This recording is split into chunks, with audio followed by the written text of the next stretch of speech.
Greetings, greetings, greetings, greetings. It is I, King Clifford Jefferson, a Senator Godfrey the Fifth Count of Anjou, son of Folk, the ruler of Jerusalem, pardon yourself, the ruler of Jerusalem. I'm the reincarnation of King Edgar the Peaceful, which we know here at the Third Temple English Church of England as the King of Peace, or the King of Righteousness, or Melchizedek, or the Vicar of Christ. Okay? I am the reincarnation of King Edgar the Peaceful, which we know as uh, the Vicar of Christ, or Melchizedek, or the King of Righteousness, which is rich in what we call spears, spear-sided, or rich in descendants. We talked about that in my last lecture. We might talk about it again today, but today's lecture is going to be a good one in lieu of today, which is March 23rd, 2025, which is equivalent to the birth year 2975. I greet you in the name of my Archbishop Belmont from the House of Belmont. Greetings, as well as my wife, uh, my countess, sister, my way from the House of Jordan, as well as all members, all officers, all those who are all trying to get an understanding what it is that we are here and called to do here at the Third Tip English Church of England. Today's lesson is called the 1740 South Carolina Negro Act. Once again, the 1740 South Carolina Negro Act. Okay, that needs to be discussed because it discloses a lot of information about who we are as people misnumbered as black people, colored people, Negroes. Okay, and one word we're going to dive in today in regards to that identity is the word or the term or the phrase Negro. Okay? Before we go anywhere else, because this lesson is called the 1740 South Carolina Negro Act. All right, before we do that, all this encompasses all that we talk about here at the Third Tip English Church of England, and that is birthright inheritance, birthright citizenship, all right, as well as our civil status and political status in regards to our inheritance as free people. Okay, free people, free nobles, whatever term you choose, we are free. This is why I have the Yaz symbol, which means free man. Okay, before we became freedman, we were free men and women. Okay, so it's very important to understand that history, in which we're going to go through today in regards to uh, the topic which uh, outlines today's discussion, which is the 1740 South Carolina Negro Act. Okay, so with that, I always got a narrative.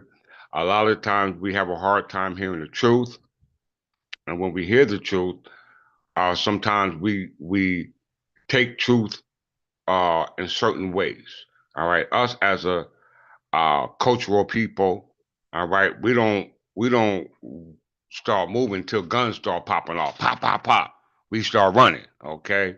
Where other people, all right, all they need is a sign, somebody to start running, all right. But we don't wait till guns start running, all right. So start blazing. So it's very important to understand that when information is being interpreted as well as given to people, people react in a certain type of way. Okay. And I noticed that a lot of people who respond to the information that is given on the so-called color black platforms or the uh, black platforms, they respond a certain way to certain people who present information a certain way. Okay. Versus the same information that's being given by other people that presented a different way. Okay. But yet to receive the same response as the people who spoke in another manner, which is a manner that I wish not uh, to know to, especially being affiliated with the English Third Temple Church of England. Okay, because we have a decor that we must act upon. We must have limitations upon our actions. We must have a reframing about upon indulgence that the normal people partake of. Okay, so it's very important to understand that discipline is the intent of why we remain free as a result of the discipline in the law. And when we violate the law, that freedom of the law is taken from us, and therefore we remain or be subject to uh, uh, things such as things that has nothing to do with freedom, which you're going to see discussed in the two narratives that I have. So I'm gonna play two of them. Okay, I'm gonna play two of them, and all this deals with uh, uh, our history, which is comes back to hunt us. Those who don't know their history will repeat their history. Okay, once again, those who don't know their history will repeat their history. And here's the proof. So without further ado, let's get started with this marvelous lecture.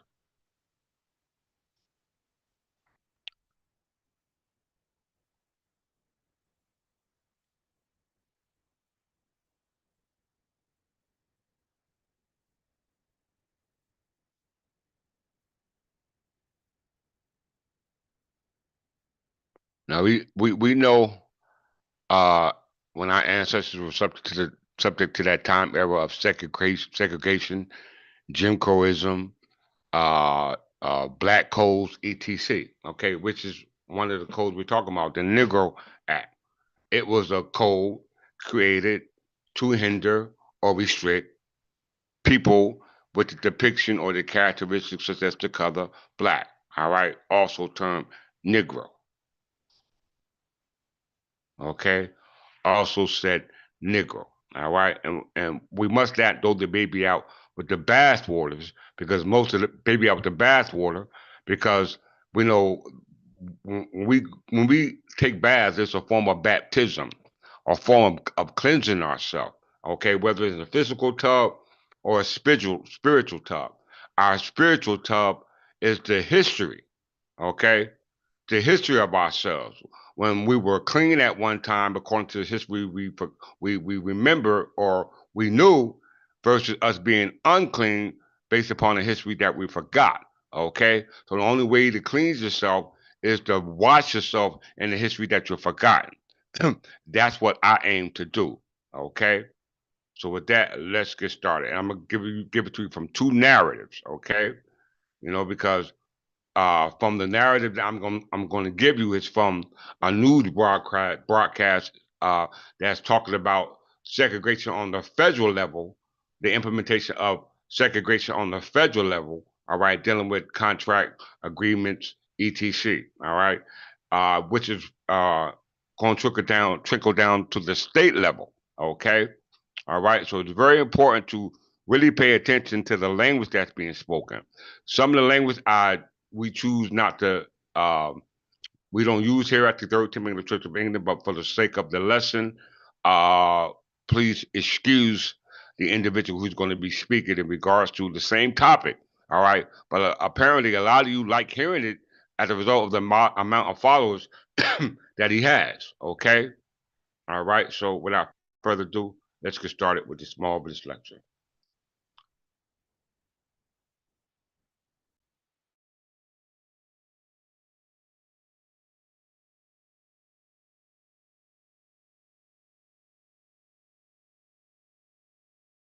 I got to unmute myself. All right. Uh, Archbishop, did you hear everything I said thus far, or was I on mute? Did you hear everything I said thus far, or was I on mute?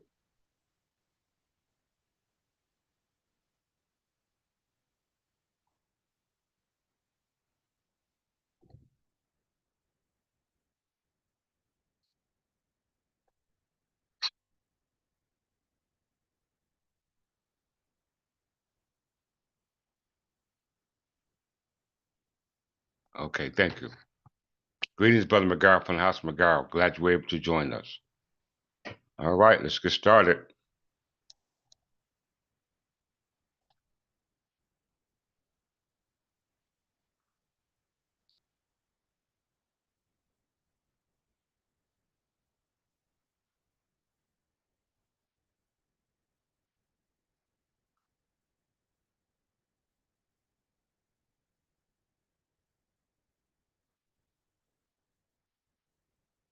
Everyone, please pay attention to what's being said. You're going to get two narratives. If you don't pay attention to this one, you're definitely going to understand the next interpretation of the same information that's being stated. Okay?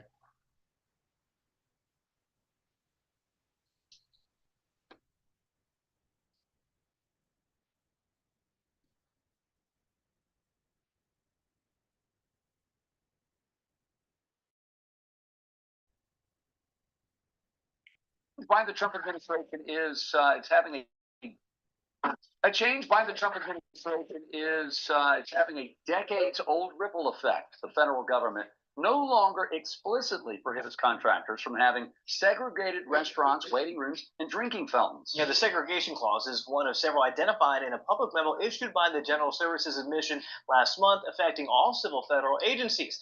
Legal experts say this change to contracts all across all the federal government is significant. All right, we're bringing back in our legal expert, Khalif Rhodes. So let's talk about what is the language here that is in this this FAR, this FAR, the Federal Acquisition Regulation, that these agencies use when they're writing contracts for their federal contractors. Why is this so symbolic? Well, let's go back a couple steps if we can. In another lifetime, I worked as a government contracting solicitation company, or I should say bidding company. Did that for a number of years, bid on a lot of things, from toilet paper, defense contracts. And what I can tell you as far as control, they are what you look for when you're looking at participating in a bid. The very first thing you do is you flip to the FAR and see, well, hey, do I meet these requirements? These FARs are extremely important. If you fail to meet one of these, you're not even going to get an opportunity to be considered, let alone win a bid. And so FARs are extremely important. These aren't just recommendations or little sticky notes that they put there. They control the bidding and contracting process. And so this language here, what I've read the memorandum that was sent out by the director, and the very first thing says ending illegal discrimination and restoring merit-based opportunities. So even within that language, there's a lot of dog whistle within here. But if you look at some of the things that they removed, talking about removing the equal opportunity, I mean, I can agree that a number of the things that are listed in these FARs are duplicative. And that's what he mentions in here, that it's duplicative. Why? Because it's protected by the Civil Rights Act 1964. So because you have that in there, yes, the protections, that safeguard, that safety net, even if someone didn't have these FARs, it would still be that protection there. But the duplicative portion, these FARs will go deeper than that. This saying I can't discriminate, this is in the Civil Rights Act, saying I can't discriminate on you based on race, on gender, on these protected classes. But this is telling you exactly how you cannot discriminate against those people. It's going a step further than that. It's saying, okay, if the Civil Rights Act of 64 is the baseline, this is giving a heightened level of protection to ensure that these contractors know exactly what discrimination looks like, and how you cannot and should not discriminate against these certain folks. So while I agree it's duplicative in its base, it adds an extra layer of protection to ensure that discrimination would not continue to happen, specifically in these places where government contracting had a rampant run of discrimination, or you wouldn't have had them. So you kind of played both sides right there, saying that there are protections that are still in place even when you remove this here. But what people are talking about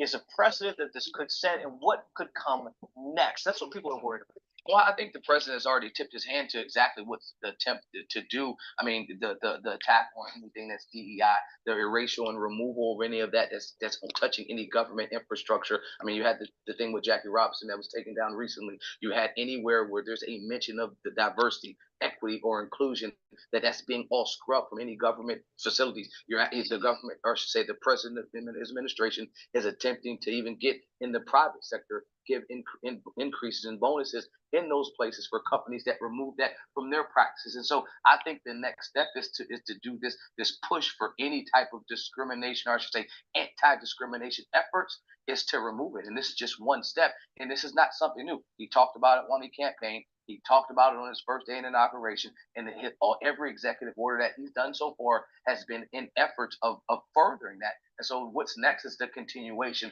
of removing anything that's connected to this diversity, equity, and inclusion piece. How long before we see the trickle down effect, even to like the state level? I think this probably won't touch on the state level as far. I mean, a lot of these things on the state levels will mirror what the federal government does, and those same protections from the Civil Rights Act. What you mean it's not going to affect? If you mirror, it has the same effect. If you mirror what the federal government do, it's going to have the same effect as what the government on the federal government as it is on the state.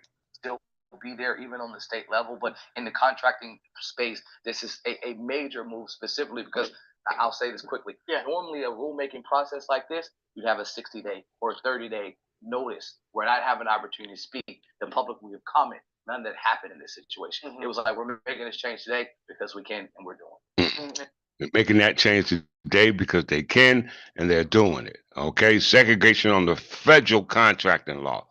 Very important to understand that, brothers and sisters.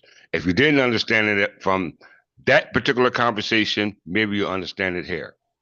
Okay, maybe you'll understand this conversation.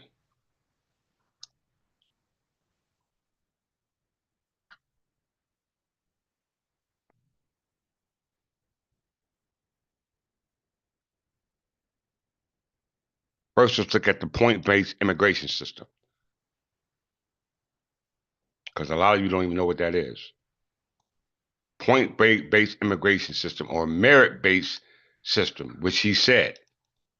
All right, this is based upon political status.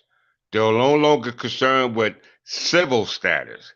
Now it's based upon political status. You better understand what's coming down the pipeline.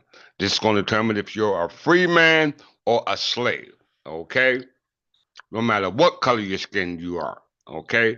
A point-based immigration system or merit-based immigration system is an immigration system which our non-citizens' eligibility to immigrate is partly or wholly determined by whether that non-citizen is able to score above. Did you hear that? A non-citizen is able to score above a threshold number of points in a scoring system that might include such factors as educational level, might include such factors as educational level, wealth, connection with the country, language fluency, existing job offers, or others. I repeat, the merit-based system, especially dealing with non-citizens, i.e. immigration, and that driver license or standard ID you got in your pocket under New Jersey Vice Statute, Title 39, Section 3, Title 39, colon 3, dash 29.3. It clearly says on the face of it that it's not it's not proof it's not to be used, it's not proof of identity or citizenship. In the language of the statute, it clearly says that it's not proof of a citizenship or foreign status, especially associated with Title 8. Okay? So once again, that driver license you have in your pocket, which is a couple points, I might add, is based upon a point-based immigration system or merit-based immigration system, is an immigration system where a non-citizen, because it said in the statute it has nothing to do with citizenship, eligibility to immigrate is determined by whether that non-citizen is able to score above a threshold number of points in a score system that might include such factors as educational level, wealth, connection with the country, language fluency, existing job offers, or others. Right now, you go into a government building. If you only got a certain amount of points, what was it, 5 points? You you can't transact business. Okay, dealing with on the federal level or state level, especially if you don't have that national ID. Okay. Without that national ID, you won't even be able to get in the building, okay, to deal with any contractual agreement you might have with the state or federal, okay? We must understand what it is being said, not just by what they just said on the news broadcast, but by me as your king. But no, a lot of you just bypass that and want to listen to language such as this. So I'll give it to you.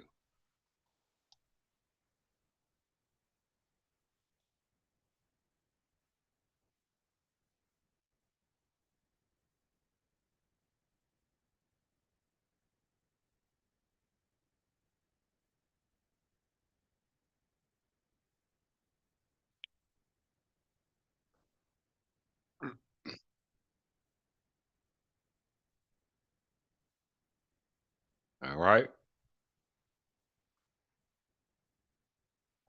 Especially concerning your 40 acres and your mule.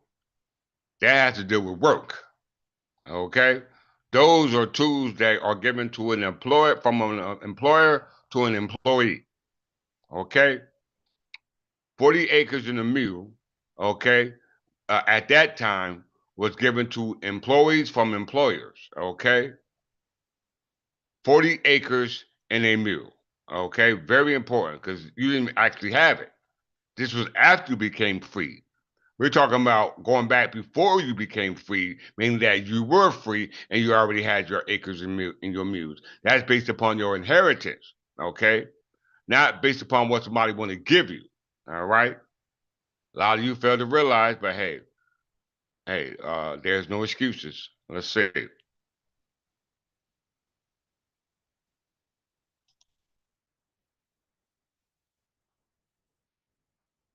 African and cosmetic jewelry, holistic tonics and remedies, home decor accessories for every room in the house. I got something for you. Check out that catalog, get a discount, shop and save and shop.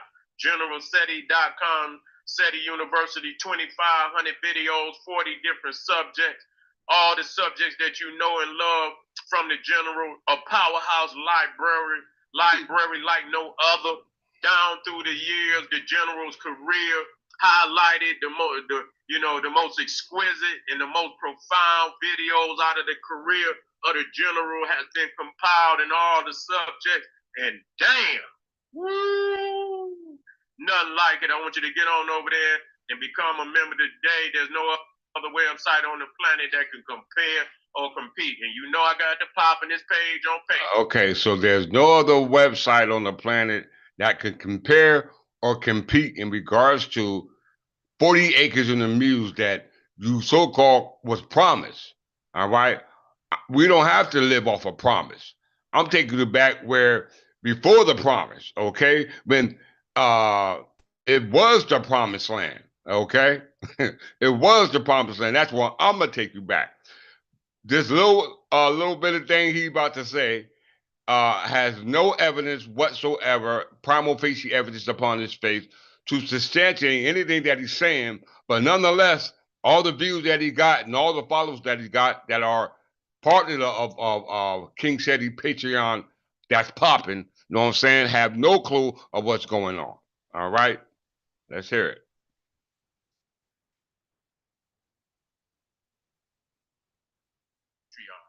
That's a fact.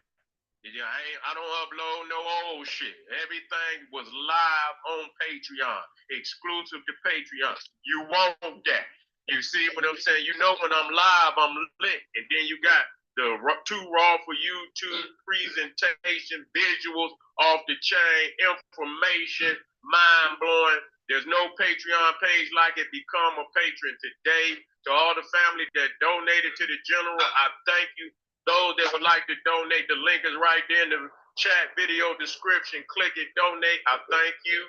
Make sure you subscribe to all my YouTube channels, King Seti, General Seti, Sarasu Seti. Rock that notification bell. Get a video a thumbs up, like it because you love it. Share it with your family and friends. And comment. Just don't say nothing stupid because I will ban your ass. Now, I wasn't looking at the last. Where that brother? Where my good brother at? I want to buy your house. I can pay you cash for your house no matter what condition it's in. If you need to sell your house for... And he called himself King Seti. Call himself King Seti and all other types of Seti. He might be back in. I didn't see him the last video, but if he come in, I'm gonna most definitely Black Power. Give him a mighty black hand for that. That's right. The USA owes foundational Black Americans 40 million acres of land at the minimum. At the damn minimum. We got to talk real now. We got to quit talking this fluffy shit and get right on down to the goddamn get down. You see, we got to have 40 million, and really in comparison, people think, oh man, that ain't shit compared to how many acres is in the United States of America. Is over 2.25 billion acres in the United States. 2.25 million acres in the United States. So 40 million ain't but like 1.7% of how many acres is in the United States. You see, it's only one. So, but I looked it up, and a state like Florida is 34 million acres. So that's about Florida and a nice little piece of Georgia. You see what I'm saying? That's like Florida. So he said Georgia and Florida, okay, were the examples that he said. He haven't shown one prima facie evidence substantiating anything that he said he so-called looked up. You know what I'm saying? Very important to understand to make the comparison. Because he said his name is King Seti. All right? Let's continue. And probably a fourth of Florida, maybe a fifth. You see, and we need that. Yeah, we need that. Black power. Black power. Black power. What's up, Ray? Yeah, we need that. We got to have that. Ain't no goddamn way. Because you can see, you know what I'm saying? We can take care of ourselves. You see, we can take care of ourselves with that. That's enough for us, to grow all the food we ever need to feed our people. And with land come resources. That's why they don't want to give you no goddamn land. That's why they take your goddamn land, because you got oil under the land. You got precious minerals under the land. You see, you got trees, which is lumber. You got trees, which is food, which is fruit. You got trees and all type of, vegetation, which is herbs and medicine. All this they took from you. All this the so-called one who's dealing in trade, import and export, took this from the land. Okay? Took this from the land. You have no knowledge of this import and export, but yet it's going on every day. All right, but you have not received your 40 acres in your mill, and you got all these people listening to this individual, all right, about this 40 acres in your mill, and we can see what's going on in the government right now about the segregation laws that's going to hinder you getting your 40 acres in your mill even further. Okay, so you must understand about the wolf in sheep's clothing. Okay, let's see, just a little bit more. See, you got lakes, you got rivers on the land, you got water, you got fish. There's animals that roam the land. You see, that could be food, or you understand what I'm saying? They can help you. Sometimes it's an ecosystem. You blessed to have animals. Animals is a blessing from the Creator. So you can look out into your sovereign land and see the beautiful animals of the universe. And I use the term God, not in the sense that we know it's a man, but I'm using it in the sense of the cosmos. So don't nobody get, twisted. That it's not. So you say you look out into your sovereign land. This man name is King Seti. He's talking about looking to your sovereign land, and he's supposed to be the king. About and speaking about 40 acres in a mill that's supposed to be given to so-called black people, and he haven't shown one damn receipt, like nobody else has shown any receipts, nor the implementation of trying to even get a receipt in regards to the promise of a 40 acres in the mill that you originally had before it was taken from you on your own land. Okay? Yes, those dark-skinned, colored people, black people that are called Negroes. Okay? Very important. Just a little bit more.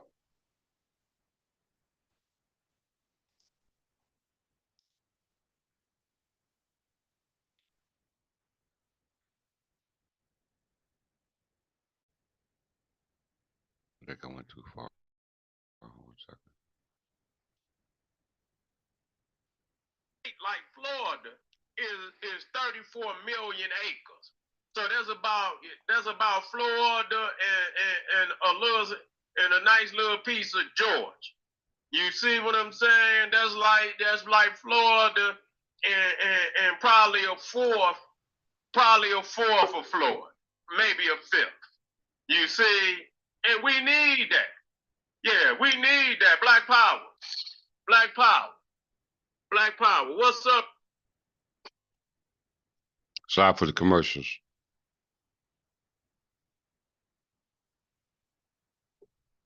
Ray? Yeah, we need that. We got to have that. Ain't no goddamn way. Because you can see, you know, you know what I'm saying? We could take care of ourselves. You see, we could take care of ourselves with that. That's enough for us, you know, to grow all the food we'll ever need to feed our people.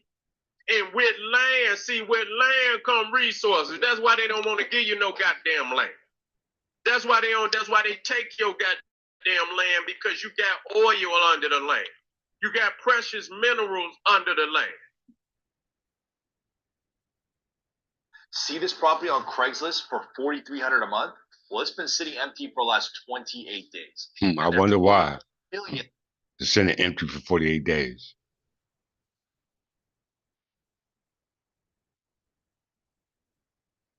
You see, you got trees, which is lumber. You got trees, which is food, which is fruit. You got trees and all type of, you know, vegetation, which is herbs and medicine. You see, you got lakes, you got rivers on the land. You got water, you got fish. There's animals that roam the land. You see, that could be food, or you understand what I'm saying? They can help you. You know, sometimes it's an ecosystem. You know, you blessed to have animals. Animals is a blessing from the Creator. So you can look out into your sovereign land and see the beautiful animals of the universe.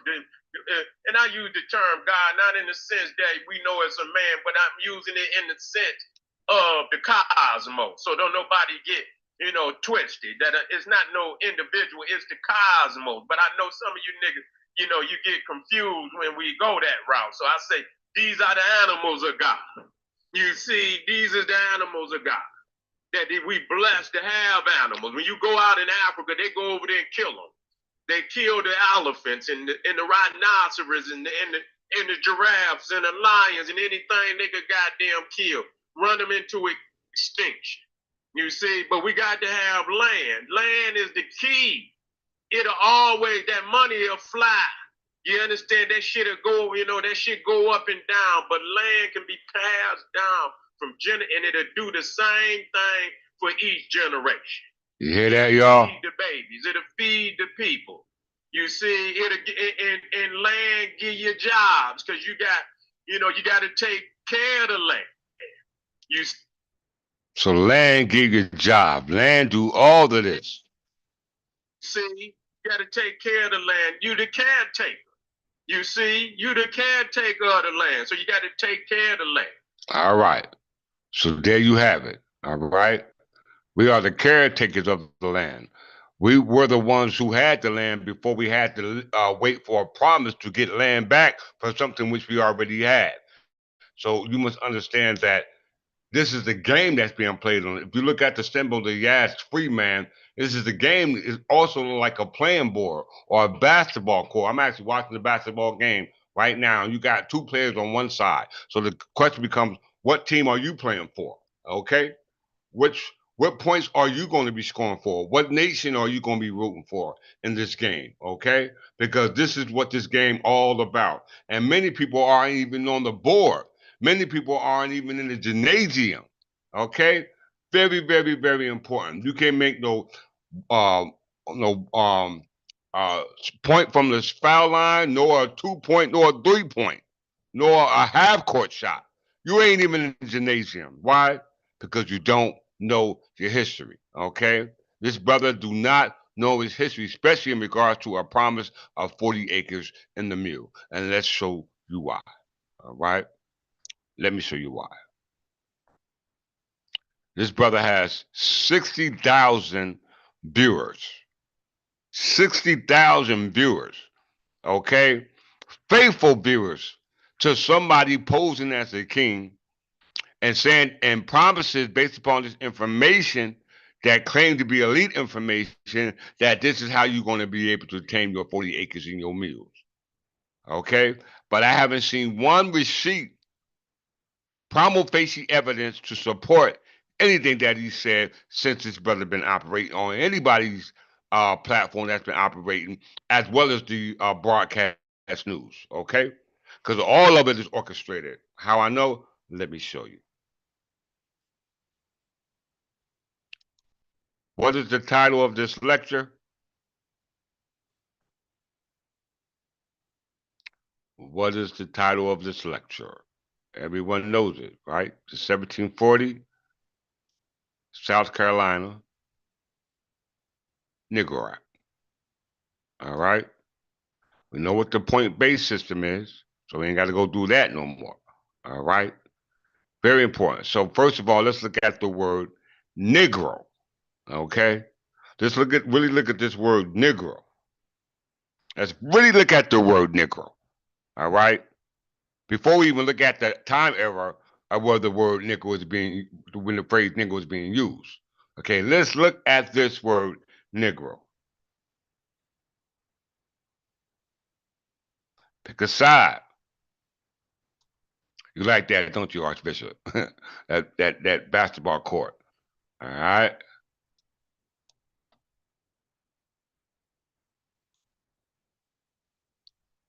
And mind you, everything, this is not rehearsed. Everything that I say comes straight from the top of the dome. Nothing's rehearsed. The word Negro, okay, based upon genealogy, because he spoke about inheritance, okay? He said his black people, okay, you're saying the same thing when you're saying the word Negro, okay? Saying the same word, Negro and black means the same thing because it all denotes to a color, all right? Denotes to a color. And it's very important when we go into the 1740 South Carolina Negro Act, all right? Because we must understand that it all has to do with our identity, okay? The word Negro is found in two places, either Italy, and we know Rome is in Italy, and Spain. And we know Castile is in Spain, okay? The etymology of the word Negro. From this historical fascination, Italian region have emerged a multitude of noble families, okay? Noble families goes into that point-based system, all right? Or that merit system that Donald Trump is trying to implement. And we know when they was doing it back at the time of segregation or Jim Crowism, based upon contractual agreements, we were excluded from that, okay? We were excluded. All right. So we really have to look at this word Negro and really see the um the uh the ratifications that come from you not really understanding that word Negro. Okay. From this historical and fascination Italian region have emerged a multitude of noble families. So noble Negro is not a bad name when you understand where it comes from. It's noble. Okay. Noble family, including the distinguished Negro family. So Negro is a name, can be used as an adjective as well as a noun. Okay, very important. Italian people were originally known only by a single name, but it became necessary to adopt a second name. Listen, y'all, as populations grew and travel became more frequent. The surname Negro is derived from an Italian word negri, which means black. It was most likely originally a nickname for someone with dark complexion, perhaps for an immigrant from northern Africa. You hear that? Northern Africa. All right, but it's associated with where? Spain or Italy. So let's look at the origin of the word Negro in Spain.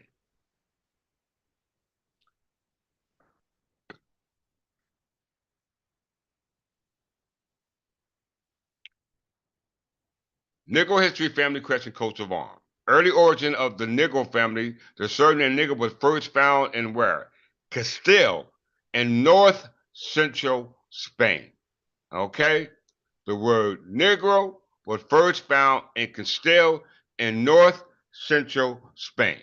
Okay, now this is very important to understand that because when you go to the Wikipedia definition, it doesn't give you the true definition relative to it being a noun. It gives you the definition relative to being an adjective. Okay, and it might speak further a little bit about it being used as a noun, but very loosely. Okay. So let's look at the word Negro in Wikipedia.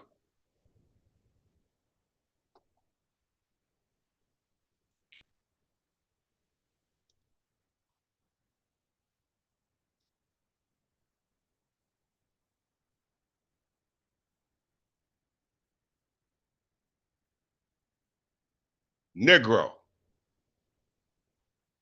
Don't forget the title of this lecture, the 1740 South Carolina Negro Act. That's what we're talking about, all right? But we have to set some guidelines as well as set some parameters, okay, about this word Negro. Because we know adjectively it only has to deal with the complexion of the characteristics, okay? It has nothing to do with the ethnicity of these people, just the characteristics of these people, all right? Very important distinctions need to be made. In English language, the term Negro or sometimes Negress for female is a term historically used to refer to people of Black African heritage. Okay? And which said the family crest coat of arms that the word Negro origin is found in either Italy or Castile. All right? We know that Castile, there was a conflict that originated as a result of Roman Catholic, all right, influence, all right, called the Castilian Civil War, all right, which we talked about in prior lessons, and we're going to talk about that again today and go into the Castilian War of Succession, all right, and the Castilian Civil War was a result of the Roman Catholic influence of the Spanish Empire, okay, so we're going to talk about that a little bit more again today, as well as going to the history in regards to the Spanish Successive War, okay. All right, and make that connection. All right, before to before the premises, it says in English language the term nigger or sometimes negress for female is a term historically. Okay, so we're talking about historically the name negro. All right, not what you want to use it for, but historically where it comes from. And we see dealing with it from a noun, it was found a Castile, because Castile is a land, territory, place. And we gave name to those places, okay? That's on the Spanish Iberian coast, landmass, okay? Very important to understand that. In English language, the term Negro or Negress for females, the term historically used to refer to people of Black African heritage. The term Negro means color black. In Spanish and Portuguese, from Latin neger, where English took its form. The term can be viewed as offensive, inoffensive, or completely neutral, largely depending on the region or country where it is used, as well as the time period and context in which it is applied. It has various equivalents in other languages of Europe as well. Very important to not overlook this primal facies fact. Okay? Because what might look like on top of that rock might not look like it is under that rock. Okay?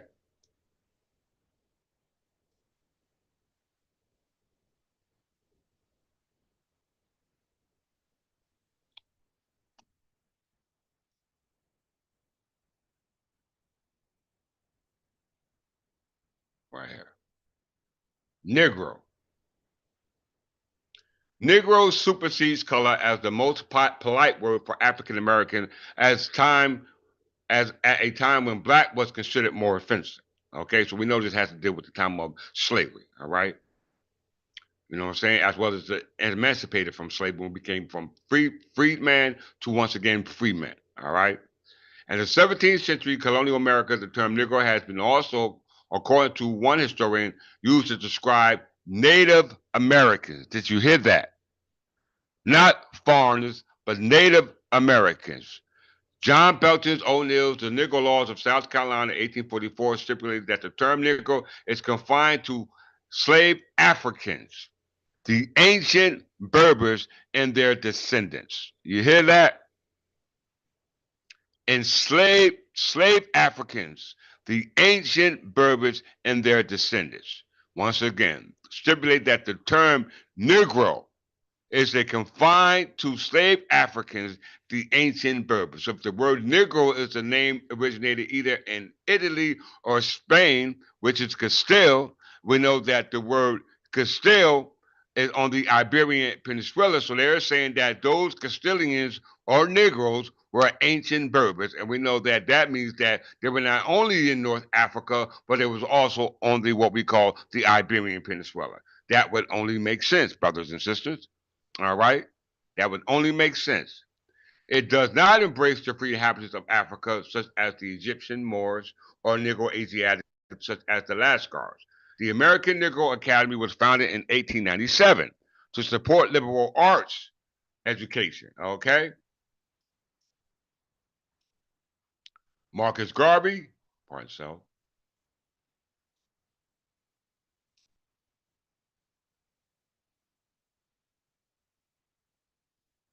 Marcus Garvey used the word in the names of black nationalists and pan-Africanist organizations such as the University Negro Improvement Association, founded in 1914, the Negro World in 1918, the Negro Factory Corporation 1919, the Declaration of Rights of the Negro People of the World in 1920. W.E. Du Bois and Dr. Carter G. Woodson used it in the title of their nonfictionist book, The Negro, a 1915 book, and the Miseducation of the Negro, 1933, respectively. Actually, I went to a birthday party, and the one of my the birthday lady's son actually showed me this book, Miseducation of the Negro, respectively. Du Bois also used the title in his book, The Study of the Negro Problem. So this Negro problem is our problem, okay? But you have to have different points of views. And I actually gave him my website, my channel, and told him to examine both and make his conclusion.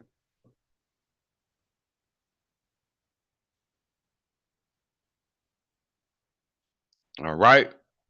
Very, very important. So that means that all the so-called scholars, historians that so-called understand where the word Negro and black come from are missing out on a great bit deal of information as a result of the non-acceptance of our history in other places, okay?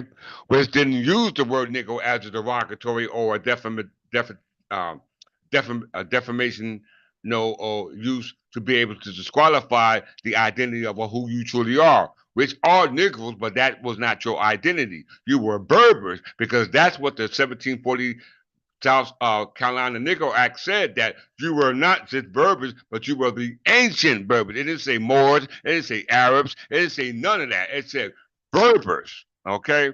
Very, very, very important for you to understand that. All right? So let's look at it.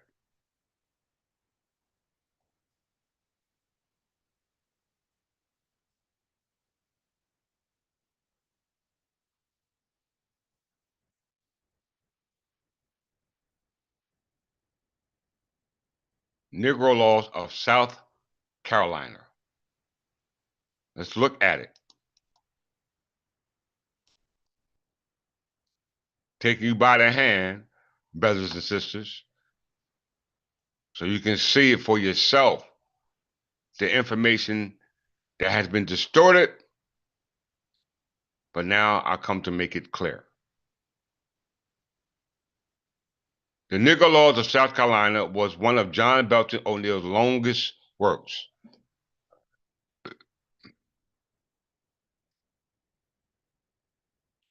First of all, before we even read this, let's just look at South Carolina in 1740. Okay? Let's look at the South Carolina in 1740. All right, before we even look at the Negro Act. It was called the Province of South Carolina. It was called the Province of South Carolina. The reason why I'm showing this because this is going to unify with the past 4 lessons that I did. This is going to become uniform with the past 4 lessons that I did. All right, all involving going all the way back to the Albicellian Crusade, the Castilian War, okay, the what we call the Anglo and Anglo what was it called? The Anglo and Spanish Wars, the American Indian Wars, Queen Anne's Wars. Okay, all that is going to have everything to do with the word Negro. All right, very important for you to understand that. The province of South Carolina, originally known as Clarendon Province, was a province of the Kingdom of Great Britain that existed in North America from 1712 to 1776. It was one of the 5 southern colonies and one of the 13 colonies in America of the British Empire.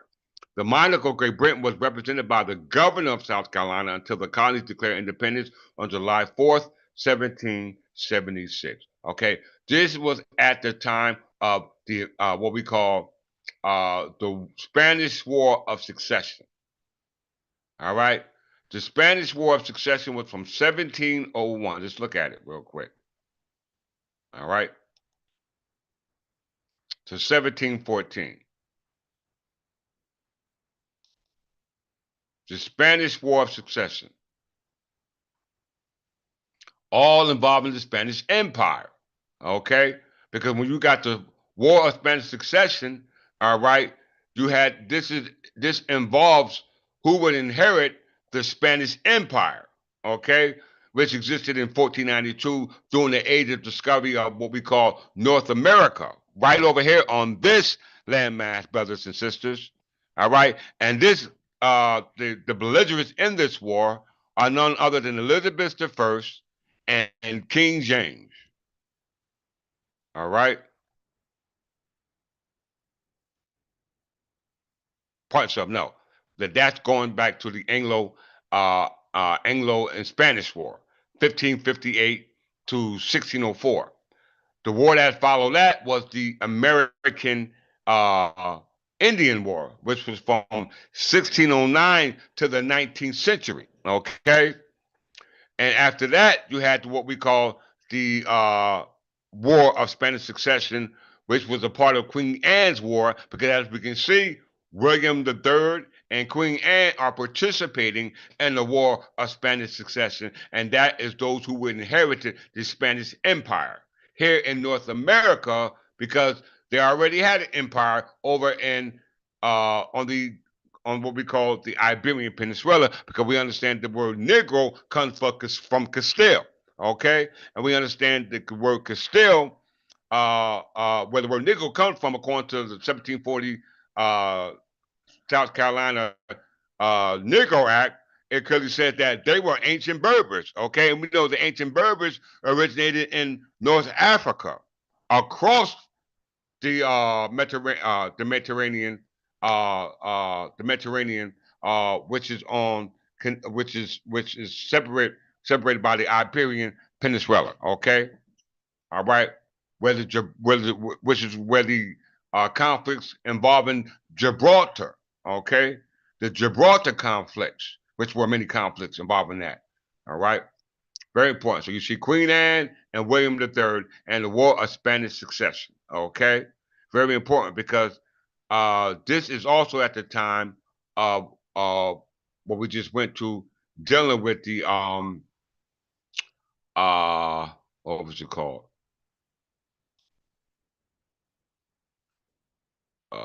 Yeah, the 1740 the 1740 Negro Act, okay, of South Carolina. Okay, but we're now talking about the province of South Carolina. Before we even go into the Negro Act, we have to deal with the province of South Carolina, which was under the authority of the Scottish monarchs, Queen Anne, King George I, King George II, King George III, and so on and so on and so on. Okay, very, very important for us to understand that. So let's go back to the province of South Carolina.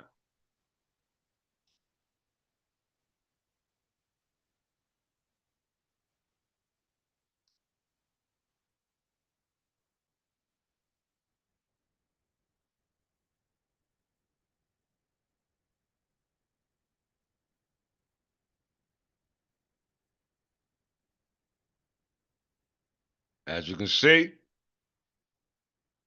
the War of Succession was from 1701 to 1714.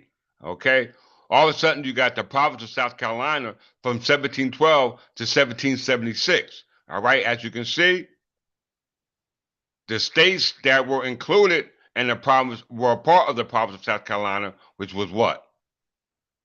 Carolina, no, pardon so. Alabama, Mississippi, South Carolina, Tennessee, North Carolina, and Georgia. Today they were now a part of what was now called, once was called the province of South Carolina. Okay?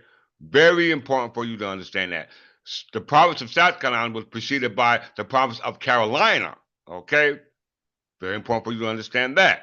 All right, so with that in mind, we understand that the War of Spanish Succession, Queen Anne and William III took a part in. They wasn't concerned about the Kingdom of England, which was already here operating in 1702, right here in New Jersey. Okay? It was called the Crown of New Jersey. They're not concerned about the crown. They're just concerned about the descendants of the crown, because the representative of the crown is not there right now as a result of the crown overthrow. Okay? The crown overthrow. Very important. It was done in 1844 because in 1776, New Jersey's constitution was a temporary charter or provisionary charter, which only existed for 68 years. If you take 1844, points up. If you add 1776, if you add, what was it, 84 years to 17 points up. Let me do my math right. Okay. If you subtract, if you add 1776 with 18 from if you I'm doing it.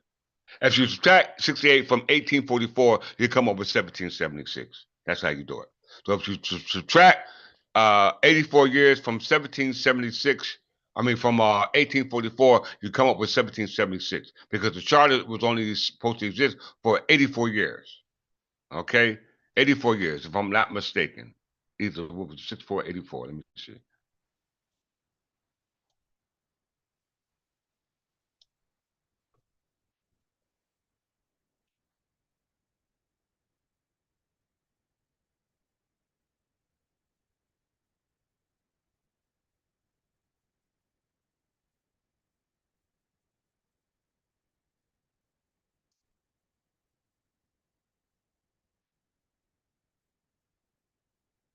I think it was 84. I just want to make sure. I don't like the guess here.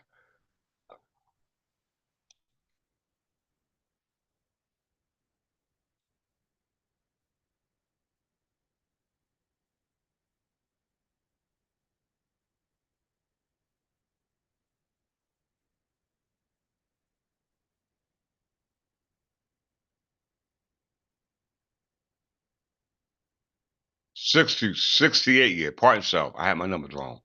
It's supposed to continue for 68 years. So if you subtract 68 from 1844, you come up with 1776. All right. I apologize for that wrong calculation. So the 1776 Constitution of New Jersey was supposed to be a temporary charter or provisionary charter, all right, which only supposed to stay in effect for 68 years, which if you subtract, add 68 to 1776, you come up with 1844, which means that in 1844, the crown was supposed to come back, okay? Very, very important for you to understand that. I'm not saying it, that's what it said, okay? That's what it said. Provided always in the true intent and meaning of this Congress that if the reconciliation between Great Britain and these colonies should take place, and the latter be again taken under the protection of the government of the Crown of Great Britain, this charter should be null and void, otherwise remain firm and inviolable. Now we know that the Kingdom of England remained separate all the way up to 1707 through the Treaty of Union of 1707. Prior to that, the Kingdom of England and Great Britain and Ireland, I mean, Scotland and Ireland had always remained separate all the way back since 1603 and even before that, because they were under the jurisdiction of separate parliaments. Okay. That being said, let's continue on with the lesson. Okay. So the 1740 North Carolina Act, South Carolina Act. Okay. The 1740 South Carolina Act. We know that the South Carolina Act was under the province of South Carolina under the monarch of Queen Anne. okay, under the monarch known as Queen Anne. She was the successor of William III, okay? And this all happened at the time of the War of the Spanish Succession of the Spanish Empire, going back to 1491 or 1492 during the age of discovery or the age of conquest of what we call the New World, called what? North America. And at that particular time was no such thing as Great Britain, okay? Was no such thing as the United Kingdom, okay? Was no such thing as America. Was no such thing as the 13 colonies. Was no such thing as the Native American Indians, okay? Because all these terms are new, all right? Because we understand that Spain was set up here, France was already set up here. Let me just prove it.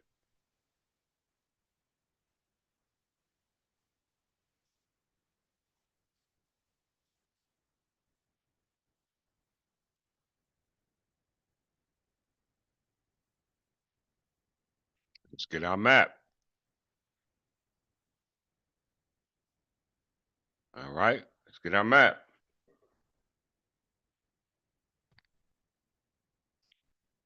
Look at our map, brothers and sisters. Spanish, French, and British. All right. Spanish, French, and British. All right. When you want to talk about Queen Anne, they're not considered originally British. All right. They're Scottish. All right.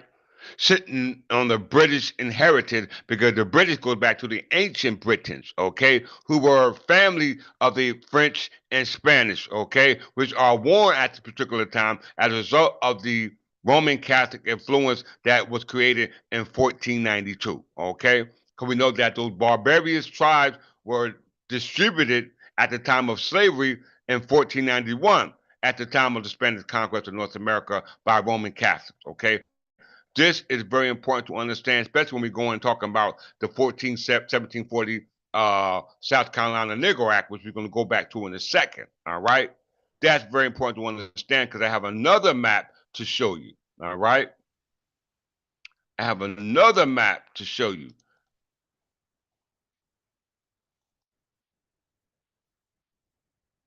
Look at this map now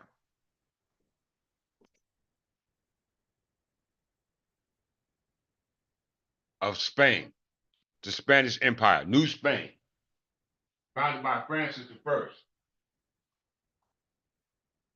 I mean, Charles V.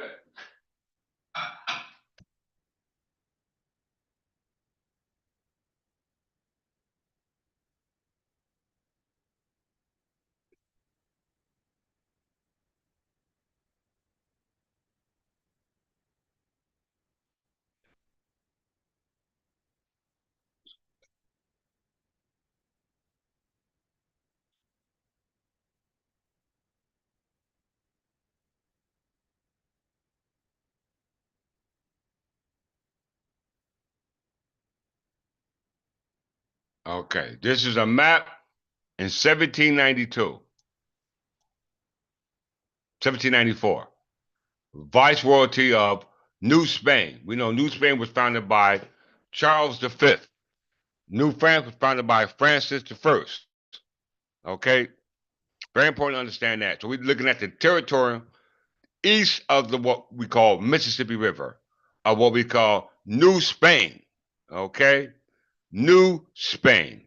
Very important to understand that. You have the cross of Burgundy, which was the cross of the Spanish Empire. Okay? Very, very important for you to understand that. Now we look at the distribution of the barbarous tribes, not um, west of the Mississippi River. Okay? Not west of the Mississippi River, because we know the word Negro comes from what? Castile. And Castile is in what? Spain. Okay? We know the word Negro means black. Okay? And we see that the South Carolina Act of 1740 clearly points that the Negroes of South Carolina were the ancient Berbers. And we know that uh, Negro in Spain and Berber in Spain only connects to those who were living on the Iberian Peninsula.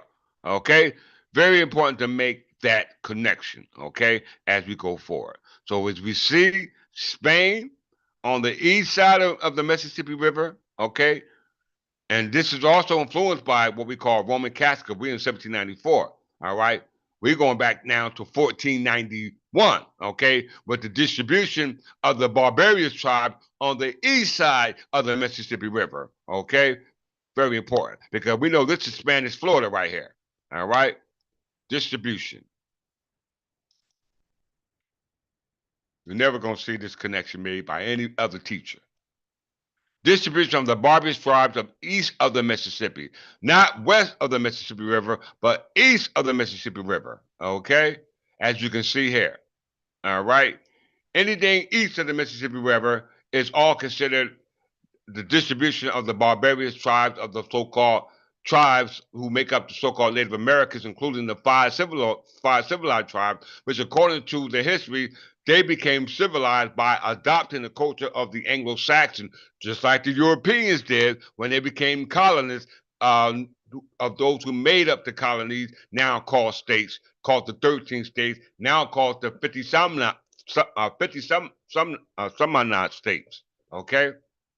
So it's very important to understand that they are living on borrowed time because the time in which they're living off is the history that concerns us, the Anglo-Saxon Berbers. Okay, as we can see here, in 1794, New Spain was ruling on the west side of the Mississippi River. As you can see, going back to 1491, we see all of a sudden the barbarous tribes who are already living here, the name changes from the Negro to now Native American Indians, which takes you back into the history involving the Paleo Indian culture, who so-called migrated from the North Africa all the way across um, all the way across the Iberian Peninsula, all the way to the east coast of North America. That does not make sense when they can just took boats over to what we call North America across the Atlantic.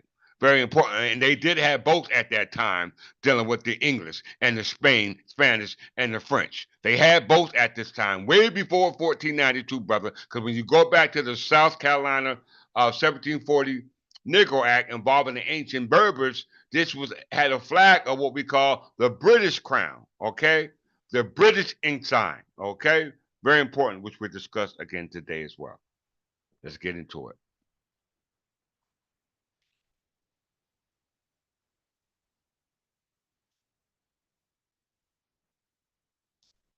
Back to the province of South Carolina.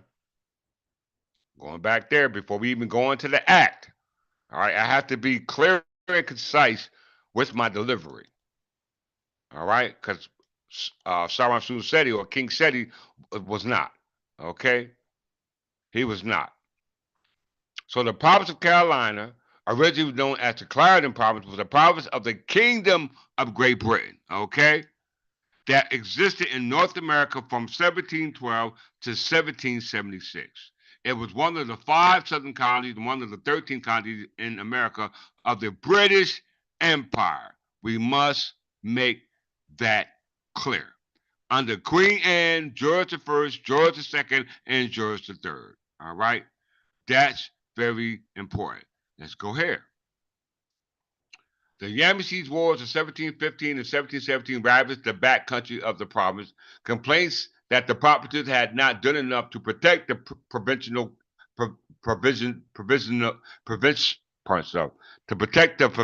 provincials against either the Indians or the neighboring Spanish during the Queen Anne War. And this war was a war in regards to who would inherit what?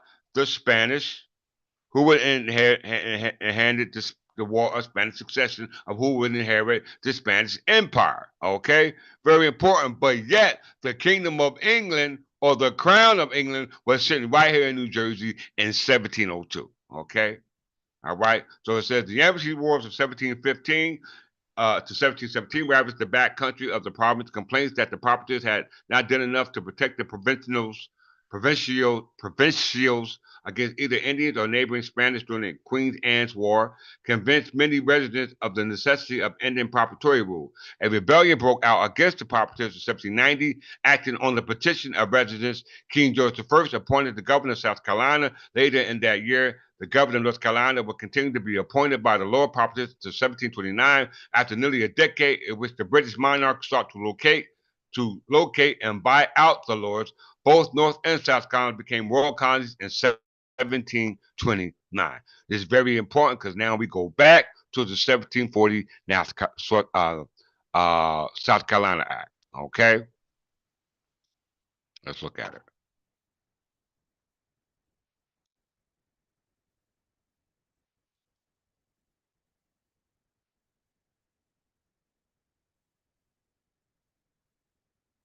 Let's go to the excerpt. All right, let's go to the excerpt. All right. When we hear the word Negro, we know we're talking about those Berbers. Okay. We're talking about those Berbers. We're not talking about nobody else but Berbers of black skinned. If you want to go with the characteristics or complexion, black skinned, not white skinned, but black skinned Berbers. All right, called Negrito or Negro. Okay, if you're dealing with them on the Iberian Peninsula. Okay, because we know that the word Negro comes from Castile, which is on the Iberian Peninsula. Okay, very important. But somehow that it made it all the way over here. Okay, it made it all the way over here in what we call North America. All right, and we understand that this name, according to the 1911 Encyclopedia Britannica, connotes to Berbers. Okay, Berbers because this act said that those Negroes were ancient Berbers. I have to make this clear. The following is an excerpt from the first page of the first chapter of the Status. You hear that? The status, political status,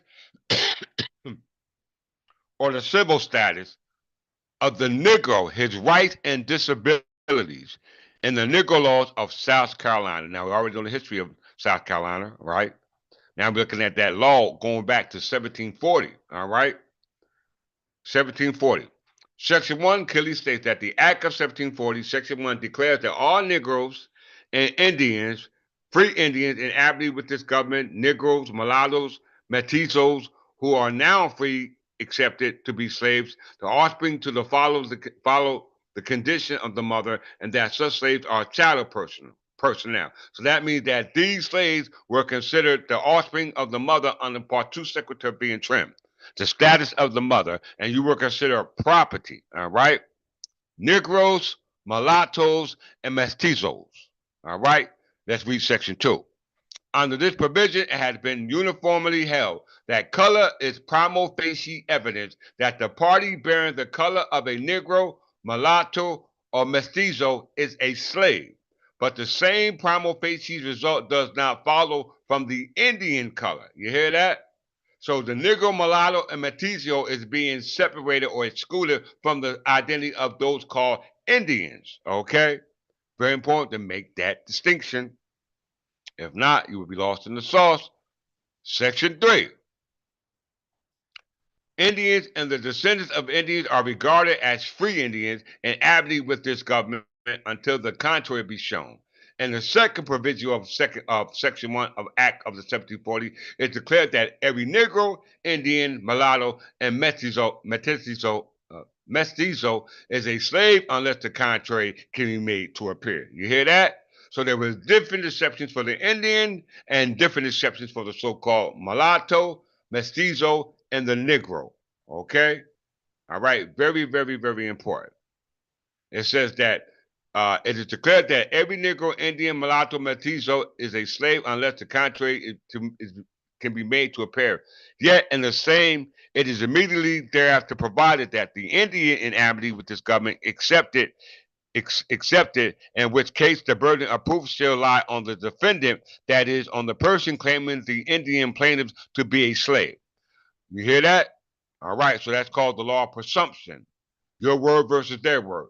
This latter clause of the provision is now regarded as the furnishing the rule, as the furnishing the rule. The race of the slave Indians or the Indians not inhabited to this government, the state, is extinct, and hence the previous part of the provision has no application. Okay, once again, the race of slave Indians or of Indians not inhabited to this government, the state, is now extinct, and hence the provisions part of the proviso has no application. Section 4. All right, Section 4. The term Negro is confined to slave Africans. Once again, the term Negro, not Indian, not mulatto, not mestizo, but the word Negro is confined to the slave Africans, the ancient Berbers, and their descendants. It does not embrace the free inhabitants of Africa, such as the Egyptians, Moors, or the Negro Asiatics, such as the Lascars. Section 5. Mulattoes is the issue of white and the Negro. You hear that? So in order for you to be considered a mulatto, you must have some characteristics of white, okay, in the Negro, which means that you have to be of a higher lighter skin color, okay. Section 6, when the mulatto ceases and a party bearing some slight taint of African blood ranks as white, it is a question for the solution of a jury. You need to understand what has just been said to you, okay? What has been said to you, all right? Because the word Negro under Section 4 is distinctly for ancient Berbers. It's very important to understand this because this involved an enslavement of these Negroes, these colored people called black people of ancient Berber descent called the Ascentie of Negro. What is called the Ascentie de Negro. Okay, it's called the Ascentie de Negro, which we'll talk about now. All right, very, very important to understand that. All right, so let's get into it. They mentioned a mestizo, right? They mentioned a mestizo. All right, very important. What is a mestizo? Let's look at that.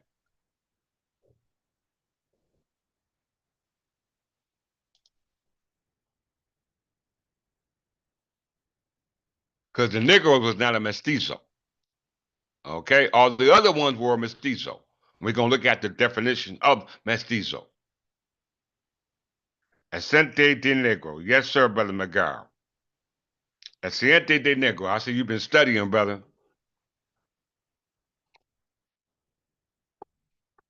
Which was based upon mixing. Mixing.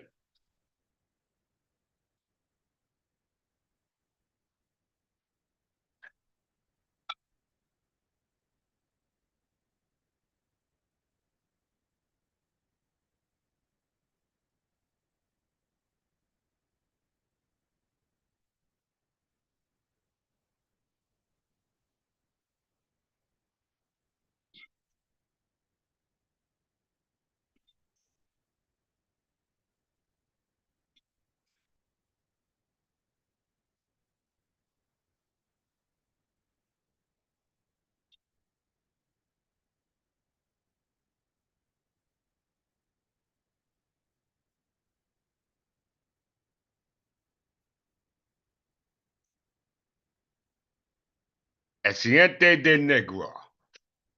Right? Before we go into that, we're going to go into mestizo. Okay?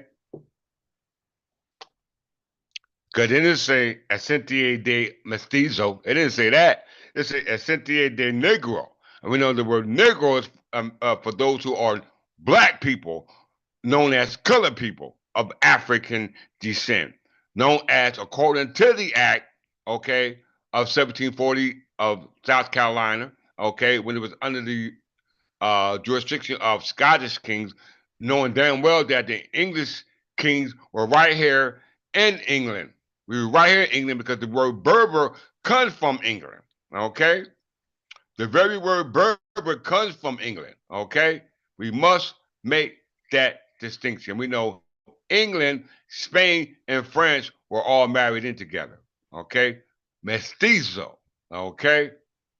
Mestizo literally means mixed person is a person of mixed, particularly Spanish and indigenous American ancestry in the former Spanish Empire. Y'all better see where I'm going with this.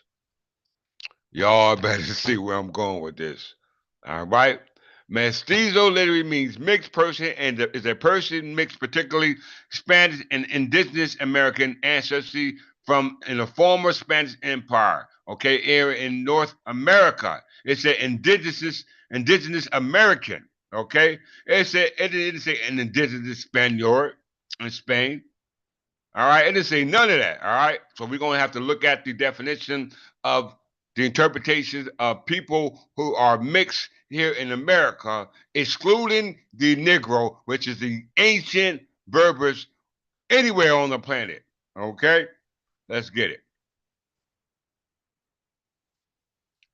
It was a formal label for individuals in official documents such as census, parish registers, inquisition trials, and others.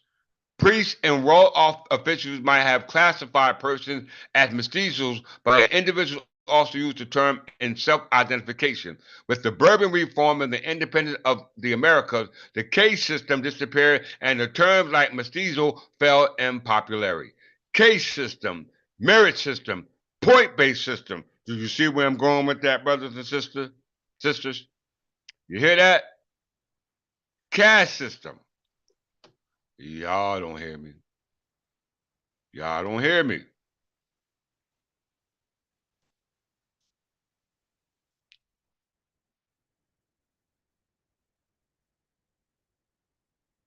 Mestizo as a colonial era category.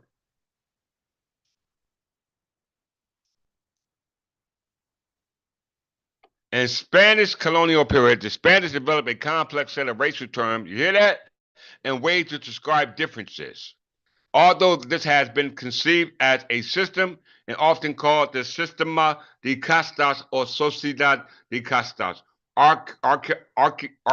archival research shows that racial labels were not fixed throughout a person's life. Artwork created mainly in 18th century Mexico, casta paintings show grouping of racial types in hierarchical order, which has influenced the way the modern scholars have conceived a social difference in Spanish Armada, America. You hear that? In Spanish America. Very, very important, brothers and sisters. During the initial period of colonization of America by Spanish, there were three chief categories of ethnicities, okay? Ethnicities. Spaniards, Espanol, American Indians, Indio, and African, Negro. I repeat, during the initial period of colonization of the Americas by the Spanish, there were three chief categories of ethnicities. You hear that? Ethnicities. Okay, if you're going to deal with the ethnicity, you go into what we call genealogy versus the characteristics, which goes into the color of skin. Very important. They said the word Negro had to deal with ethnicity, so therefore you had to call them the Castilians. Okay, the Castilians, and the Castilians were those of the Berbers. Okay, because it said they were the ancient Berbers. Okay, throughout the territory of the Spanish Empire and the Americas, ways of differentiating individuals in racial hierarchy, often called in modern era the Sistema de Casta or the Sociedad de Casta, developed where societies were divided based on color, status, and other factors. We are getting down to the bottom of it, brothers and sisters, once and for all, because this is a game being played on us ancient Berbers, okay? Okay, going all the way back to the damn Olympics, okay? And we are always the one who come out on top, right? We are always the one who come out on top. Okay, we do it then. I don't see why we can't do it now. So the three different types that they said in regards to ethnicity, they said was Espanol, Indio, and Negro. Once again, I get excited when I read stuff like this. Espanol, Indio, and Negro. Okay, so that means Negro means African, American Indian means Indio, and Spaniard means Espanol. Okay, very important. Let's get a little further more elaboration. The main divisions were what? i.e. Spaniard, person of Spanish ancestry, a blanket term subdivided into peninsulars and creoles. Okay? Peninsular, a person of Spanish descent born in Spain who later settled in the Americas. Did you hear that? Creoles, feminine creola, a person of Spanish descent born in America. Let's get it. Let's get it. Mestizo, a person of extended mixed Spanish or American Indian ancestry. Now, when it goes to the etymology of the word mestizo, it's going to blow your mind. Okay? India, a person of pure American Indian ancestry. Parda, a person of mixed Spanish, Armenian, and African ancestry, sometimes a polite term for a black person. Mulatto, a person of mixed Spanish African ancestry. Zumbo, a person of mixed African and American Indian ancestry. And Negro, a person of African descent, primarily former enslaved African and their descendants. Did you hear that? So the 1740 South Carolina Negro Act makes it clear that we are not a mixed descent. Okay? We are not a mixed descent. We are not the mestizos. Okay? Very important. If everybody agree with that statement, please give me a thumbs up in the chat line. If you like what you're hearing, give me a thumbs up in a chat line. So let's look at the etymology of the word mestizo. Okay? Very important.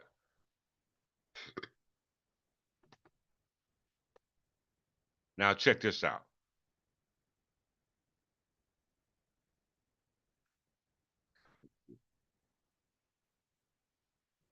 The Spanish word mestizo is from Latin mixticus, mixticius.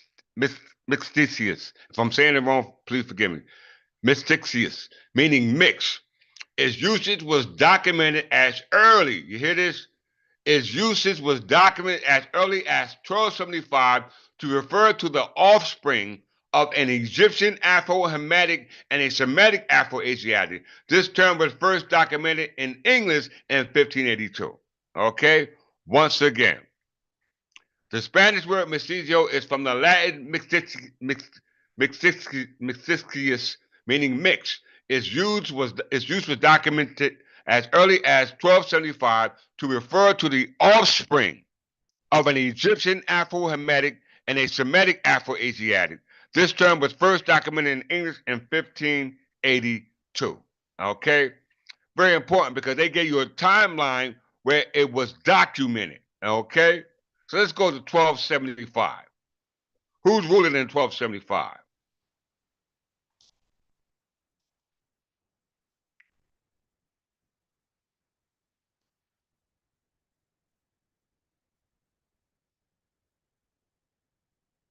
(1275). Edward the First is ruling. Under English renown year, though, we know that in 1065 there was no English renown year. We didn't get an English renown year till William the Conqueror in 1066. It said it right here. The renown year of English and British monarchs are the official renown years of the monarchs of the Kingdom of England from 1066 to May 1707. Did you hear that? Prior to 1606, there were only Berber kings. Okay? I'm going to prove it to you. Let's go 1 year back. First of all, before we do that, let's go look at what's going on. So Edward the First is ruling, okay? All right. 1275. British Isles, okay? 1275. The first usage of the word mestizo, okay? Referring to the descendants of either Egyptian Hamitites or Semitic, what they say it was? What was it? Semitic Afro-Asiatics or Egyptian Afro-Hamitites. Okay, very important. And they went to the year that it was first documented in 1275, and 1275 who was ruling? Edward the First. Okay. What event was taking place at this time in 1275 by Edward the First? Guess what, brothers and sisters? You'll never guess what it was. It was called uh, the Albigensian Crusades. Once again, at the Albigensian Crusade was happening at this particular time. I think it was. Let me just make sure. Uh,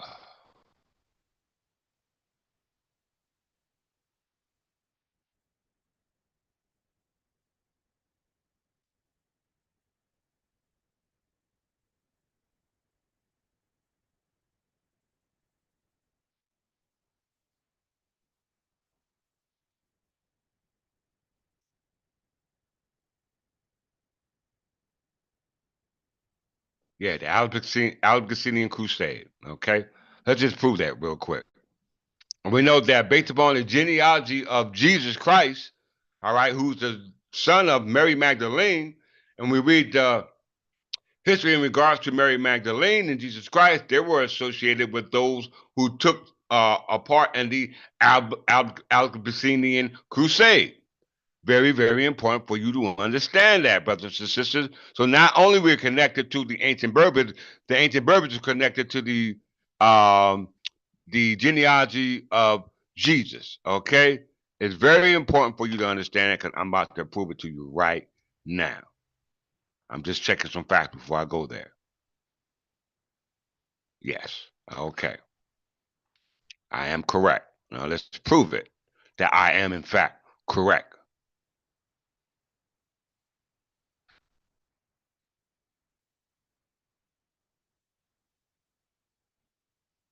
We were just looking up. Where was it at? We were just at 1275. The year. It was just here.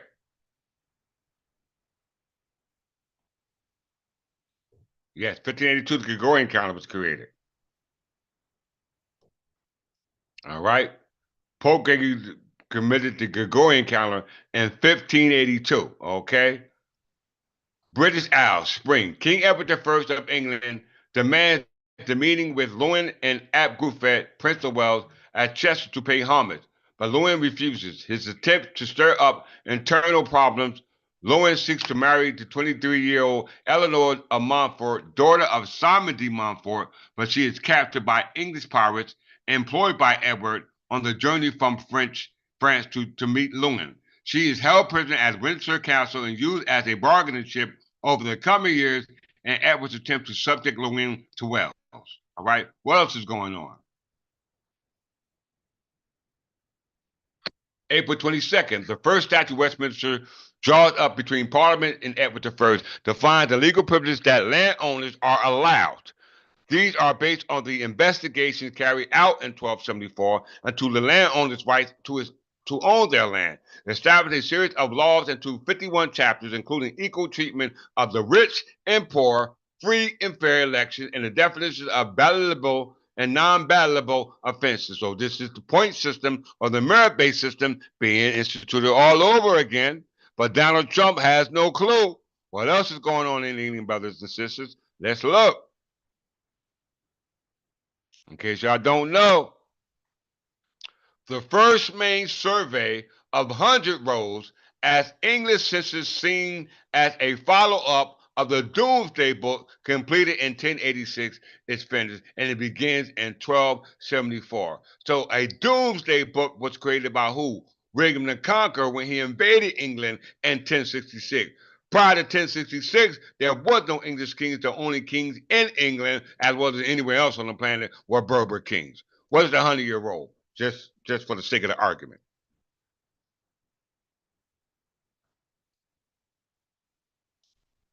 What are the 100-year rolls? In case those you don't know.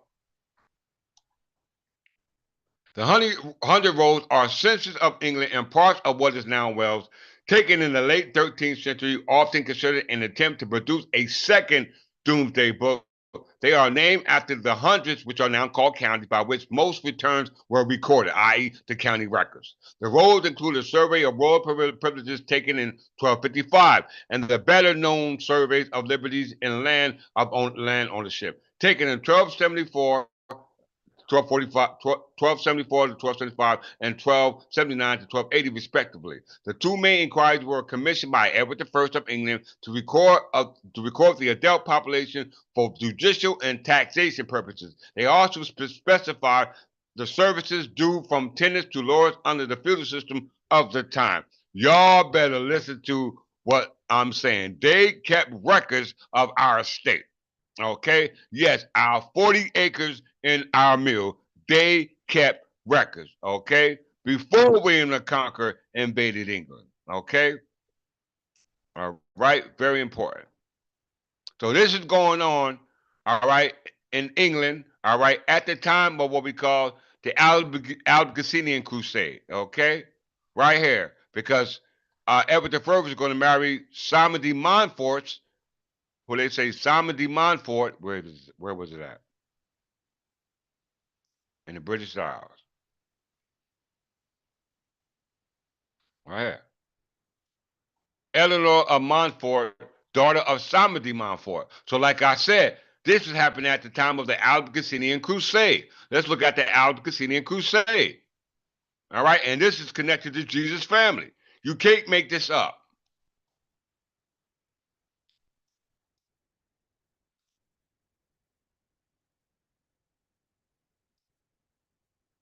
Albigensian Crusade.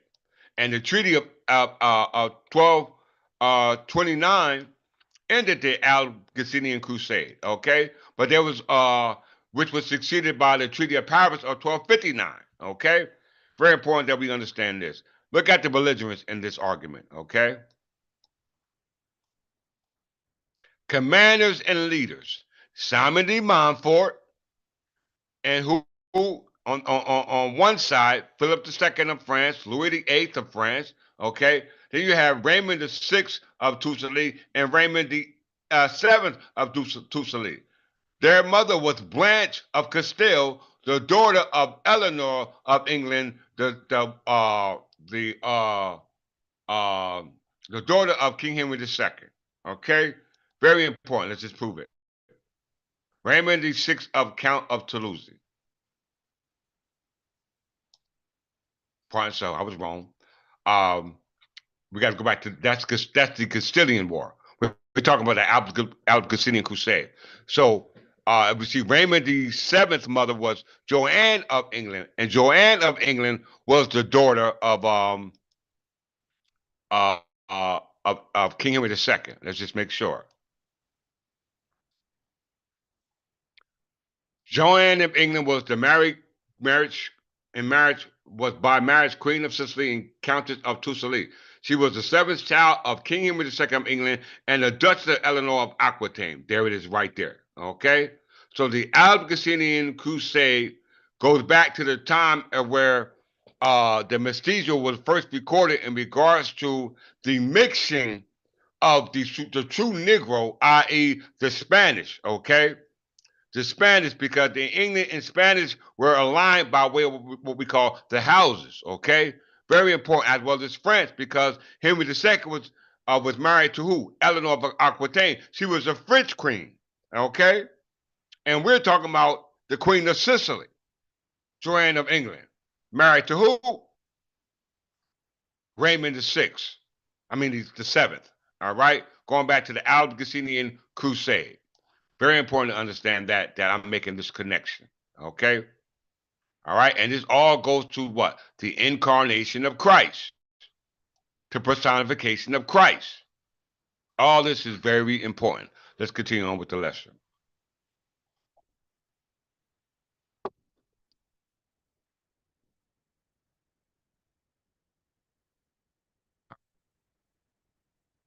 Stegio.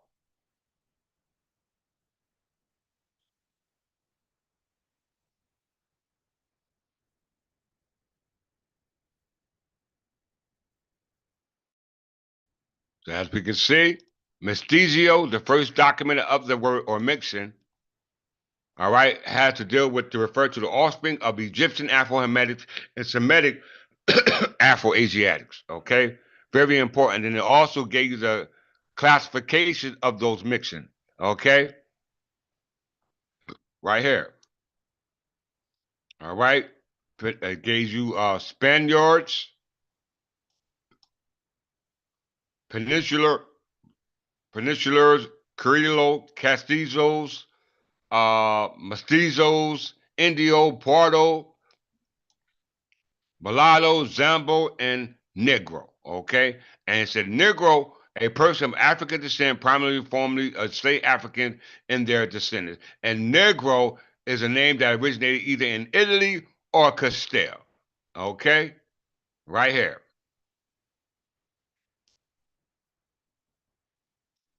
All right, Negro or Castile. All right, Negro or Castile. So we go back to the North Carolina Act, South Carolina Act of 1740. This is very important because it says that these Negroes were Berbers. It said these Negroes were Berbers, ancient Berbers. All right, they said they were ancient Berbers. Section 4. The term Negro is confined, all right? Nobody else can use it. It's confined to the ancient Berbers and their descendants, okay? So if the word Negro is a name originated in Castile, and Castile has to deal with those which are Spaniards, and the word Negro is a Spanish word for the color of those who are black skin, who are black, and they're saying that those Negroes who are black are the ancient Berbers, then it only makes sense to go look up the word Berber, okay? And see where that word come from.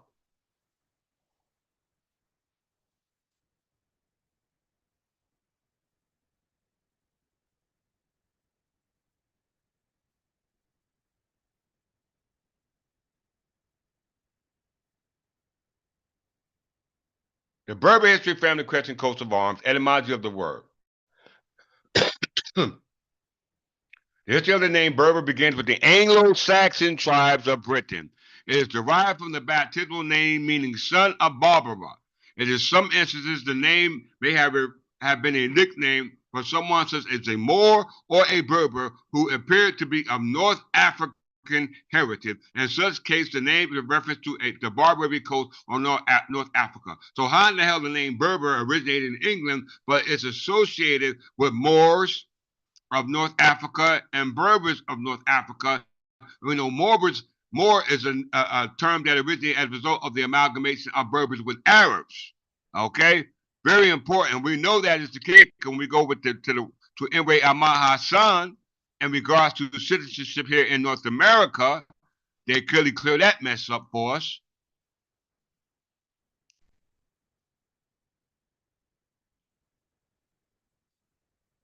To those who have the right to the 40 acres in the mule. All right. To summarize the approach which must be followed in deciding whether a particular person applying for citizenship is a white person within the meaning of the statute as interpreted by the Supreme Court, it is necessary to determine first the particular group or racial subdivision to which the individual belongs. In practical effects, proof of this fact is a matter of genealogy. An individual who presents a aberration from the color of his skin of the group of which he is a member, such as a light-skinned Chinese, Japanese, or a dark-skinned Anglo-Saxon, does not thereby acquire a different status under the Act from another member of its group. Of course, when an individual applying for citizenship has a skin of a different color than the usual for the member of the group from which he claims to come, a strong burden of the proof then rests upon him to show the usual methods of providing genealogy that he's in fact a member of that said group. So let's go to 1911 Encyclopedia Britannica to prove that.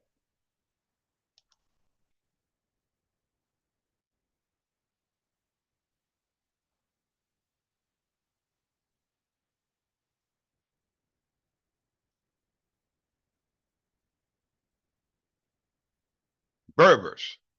The name under which are included the various branches of indigenous Libyan races of North Africa. We already know the name came from England based upon heraldry, okay? But they're linked, and they said it originated in North Africa. All right. The name under which are included the various branches of indigenous Libyan races of North Africa. Since the dawn of history, all right, the Berbers have dealing with ethnicity we're talking about, all right, just like the case law said, okay, occupied tract between the Mediterranean and Sahara from Egypt to the Atlantic, okay. The origin of the name is doubtful. Some believe it to be derived from the word barbarians, employed first by the Greeks and later by the Romans. Others attribute the first use of the term to the Arabs conquerors. However, this may be a tribal title. Barbarata appears in Egyptian inscriptions from 1700 to 1300 BC, and the Berbers were probably intimately related with the Egyptians in very early time.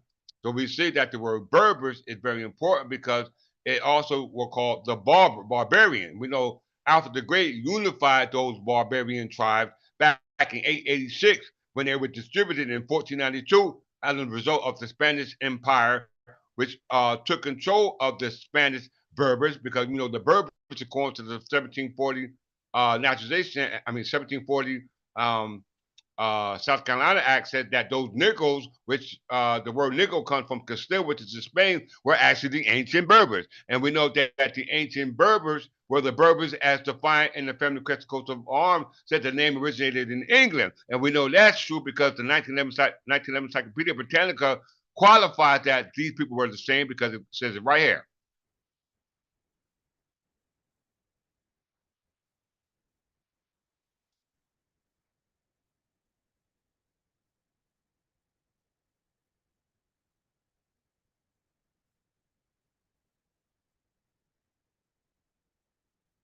It says, this fact has been emphasized by Dr. R.G. Latham, who writes, all that is not Arabic in the kingdom of Morocco, all that is not Arabic in French province of Algeria, and all that is not Arabic in Tunis, Tripoli, and Fezzan is Berber.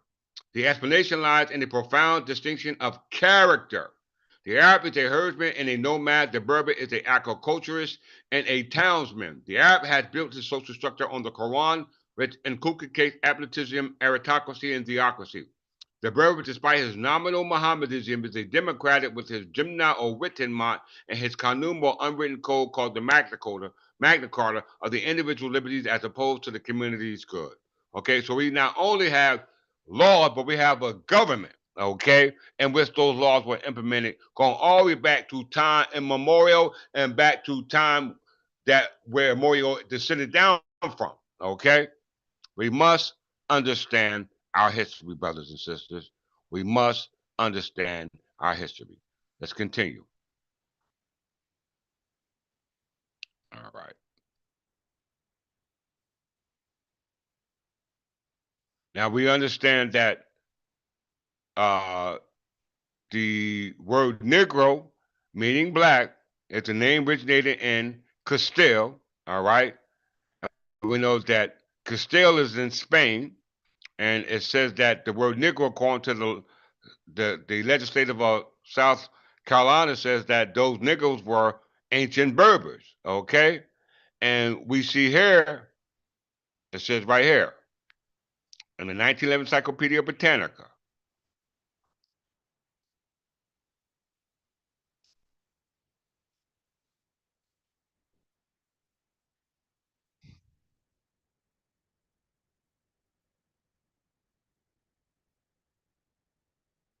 The megalithic monuments of Iberia and Celtic Europe have their counterparts in northern Africa. It is suggested that they were all erected by the same race, by whatever name they are known by.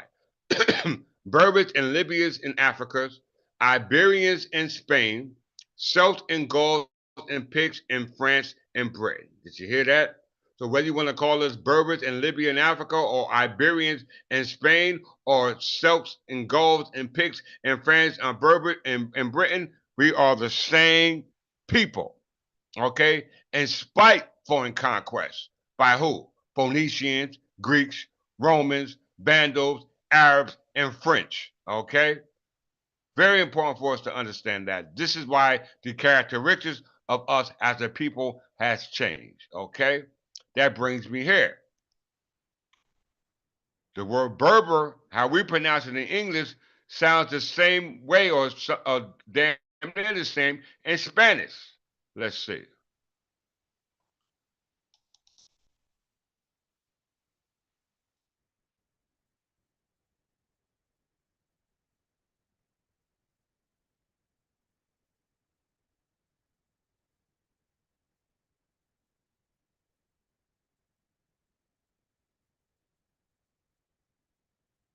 Berber, Berber,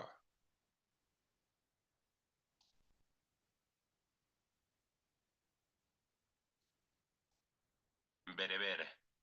Berber, Bereber. Bereber.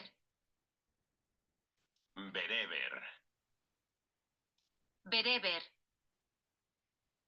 Berebere. Berebere. You see that, brothers and sisters?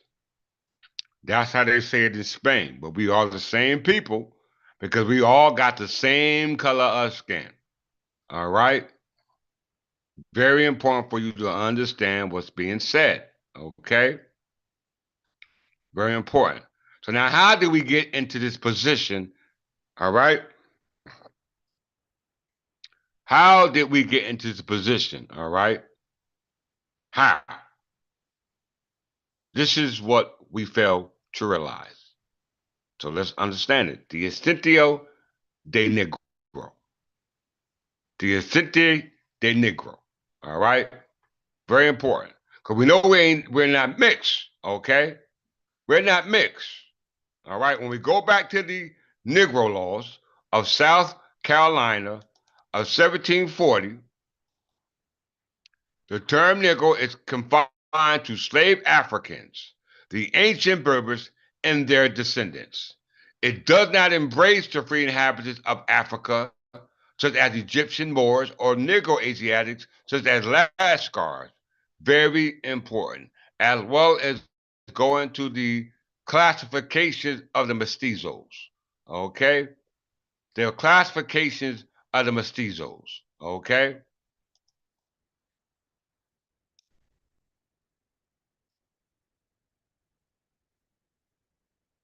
Which were three main groups that they said: the Negro, Espanol, and Indio. Okay? Very important. Very important to understand that, the three. All right? The Indio, the Negro, and the Espanol. Okay? All right? We must understand that. Negro, Indio, and Espanol. Okay? During the initial period of colonization. Okay? So what we recall prior to that initial period of colonization in 1492. Because we know the distribution of barbarous tribes in 1491 means to distribute. All right. Prior to that, there was no need to distribute it because we were the inhabitants of that land on the east side of the Mississippi River, as well as on the west side of the Mississippi River, going back pre-Columbian times. Okay. Very important we understand that. All right. Very important. And they said that the main divisions of the three are the Spaniards, Peninsulars, the Criollo, the Castizos, then the Mestizo, the Indio, the Pardo, the Mulatto, the Zambo, and the Negro. Okay? Very, very, very important. So that takes us here to the Ascente de Negro. Let's check this out. This is where the contract came about, brothers and sisters.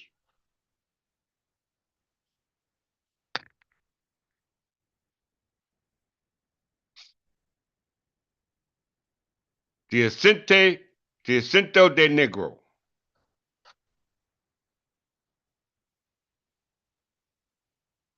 Brother McGarrow is familiar with it. How many of you are familiar with it? All right. The Acento de Negro Agreement of the Blacks. Did you hear that? The Acento de Negro Agreement of the Blacks was a monopoly contract between the Spanish crown and varying merchants for the right up to provide enslaved Africans to the colonies in South and Spanish America. Very important for you to understand that. The Asiento de Negro Agreement of the Black was a monopoly contract between the Spanish crown and various merchants for the right to provide enslaved Africans to colonies in the Spanish America. The Spanish Empire, you hear that? The Spanish Empire rarely engaged in the transatlantic slave trade directly from Africa itself, choosing instead to contract out the importation to foreign merchants from nations more prominent in that part of the world, typically Portuguese and Genoese, but later the Dutch, French, and British. The Jacinto did not concern French or British Caribbean or Brazil, but only Spanish America. Did you hear that?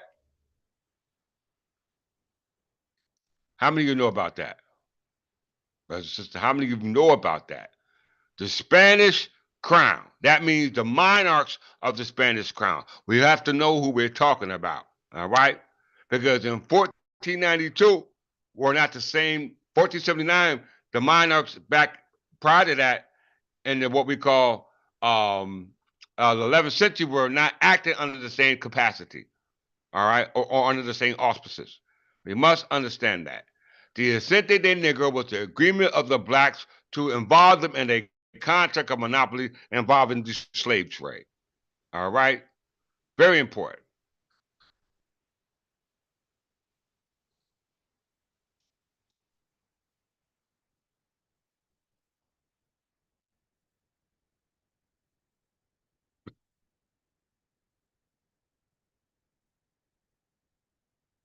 Asientos.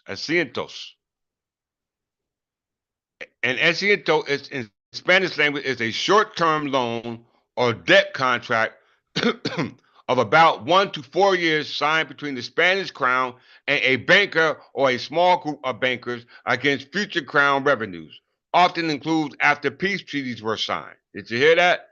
And asiento in Spanish language is a short-term loan or a debt on a debt contract of about 1 to 4 years signed between the Spanish crown and bankers on a small group of bankers against a future crown revenue, often included after peace treaties were signed, involving the Ascencio de Negro. So you were involved in an agreement between the Spanish crown, later on the British crown, French crowns, at what they say.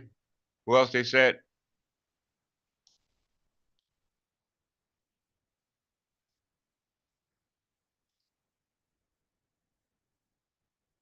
Yeah, it said the Jacintos did not concern French or British Caribbean or Brazil, but only Spanish America. And it said that the Spanish Empire rarely engaged in the transatlantic slave trade directly from Africa itself, choosing instead to contract out to the importation to foreign merchants from nations more prominent in that part of the world, typically Portuguese and Genoese, but later the Dutch, French, and British. Did everyone hear that? Did everyone hear that? I hope you did. I hope you did. Why is this important? Because it said Essento was a contract. Okay? It was, in fact, a contract. What is the Treaty of Alcofas? Alcofas. Let's look at that real quick.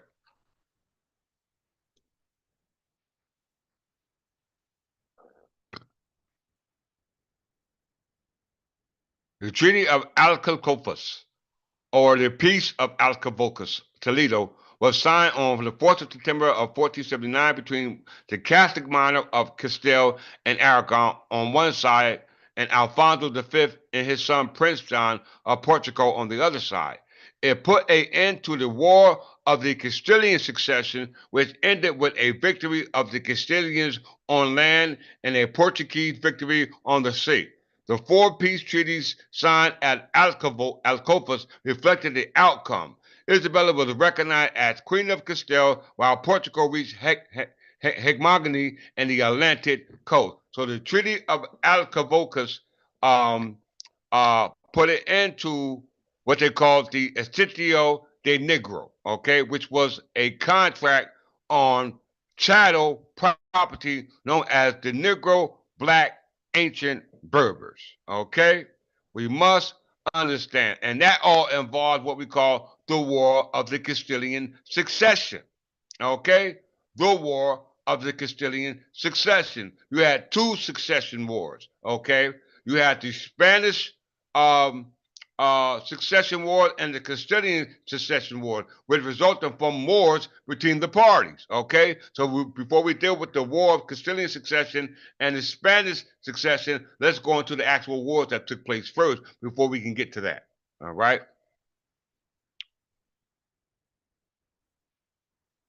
All right.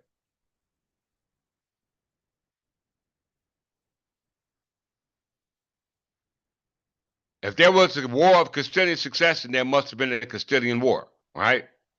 Let's go to the Castilian War.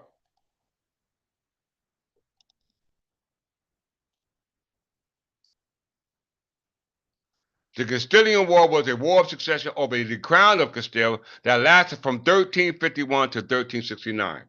The conflict started after the death of Alfonso XI of Castile in March 1350. It became part of the larger conflict, so it became part of another conflict that was already raging between the Kingdom of England and the Kingdom of France called the Hundred-Year War, okay? And that came from a war that was there prior to that called the First Hundred-Year War, okay? Which goes back to 1159, which was came to an end in 1259 by the Treaty of Paris of 1259. Okay, but before the Treaty of Paris of 1259 and the Castilian War, you got to go back to the Treaty of Paris of 1229, which was the treaty that ended the Albigensian Crusade. Okay, so you got all these wars going on in regards to the inheritance that was promised to a certain family. Okay, and that family wind up being the Plantagenet family, okay? Because we're dealing with the Castilian War of Succession, okay? The Castilian War of Succession started from the Castilian War, Civil War, which was a war of succession over the crown of Castile, all right? That lasted from 1351 to 1369. The conflict started after the death of Alfonso XI of Castile on in March 1350. It became part of a larger conflict then raged between the Kingdom of England and the Kingdom of France called the Hundred-Year War. Everyone understands that. You should know that by now.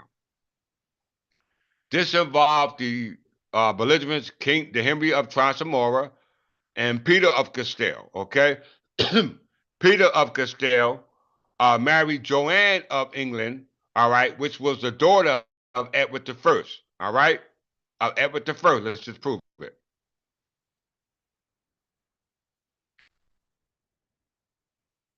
right here. Peter of Castile, he was to be married to his contemporary Joanne of England, the second and favorite daughter of King Edward III, the son of Edward II, the son of Edward I, the son of Henry II, the son of Godfrey the Fifth Count of Anjou, son of Folk, the ruler of Jerusalem, while the Black Plague or the Black Death or the bubonic plague is going on, which caused a lot of the ancestors, descendants, to pass away. All right, very important. But here we have Peter Castile married to Joanne, the daughter of Edward III, okay, at the time of what we call the Castilian Civil War, okay, which ended in what we call, what was it at? Let's see here.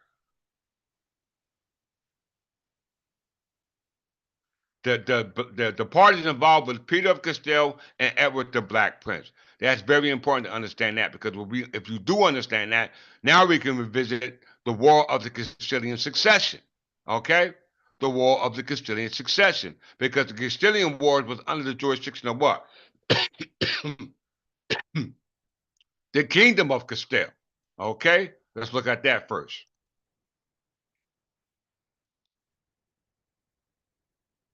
The Kingdom of Castile. All right? The Kingdom of Castile was under Sancho II and Ferdinand III. Okay? This is in the 11th century. Okay? Sancho II and Ferdinand III. Okay? And we're talking about the War of Castilian Succession, which extended down from the Castilian Civil War. Okay? We must understand that. So when we talk about the Ascente de Negro, all right, it's going to involve Alfonso, what was his name? Alfonso the Tenth. Okay, it's going to involve Alfonso the Tenth when we go into what we call the Assize de Negro. All right, let's go back to that.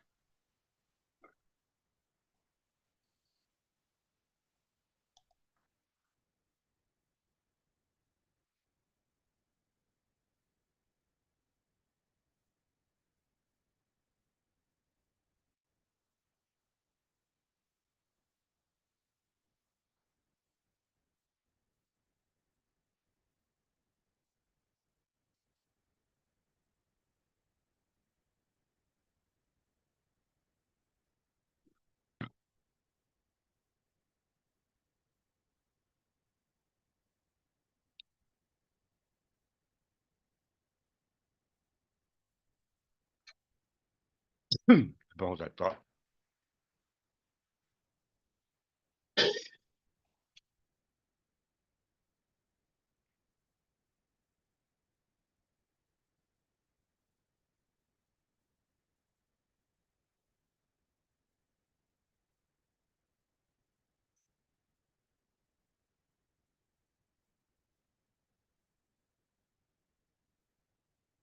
Okay, Ascente de Negro, Treaty of Alcacopus.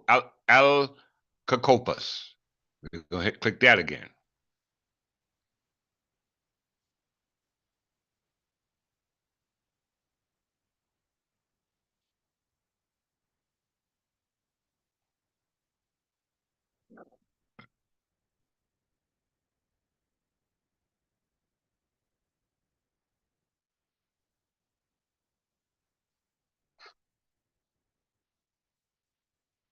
All right, right here. The Treaty of Alcacopus was signed on the 4th of September 1479 between the Catholic monarchs of Castile and Aragon on one side and Alfonso V and his son Prince John of Portugal on the other side. It put an end to the war of the Castilian succession. It ended with a victory of the Castilians on land and Portuguese victory on sea. The four-peace treaty signed by Alcacopus reflected the outcome of Isabella and was recognized as Queen of Castile while Portugal reached I hate that word, hegemony in the Atlantic coast.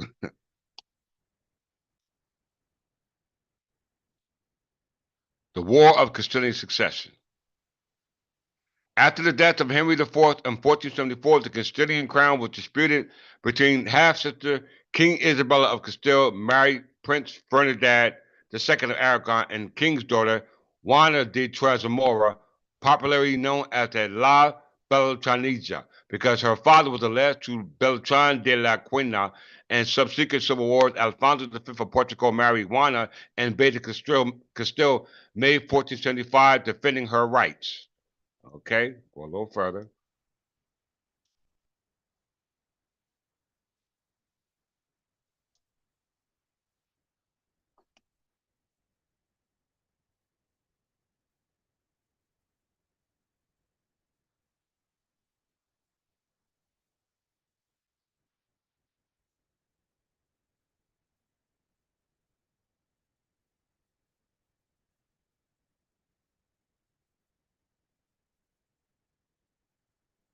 Where's that at? Right here.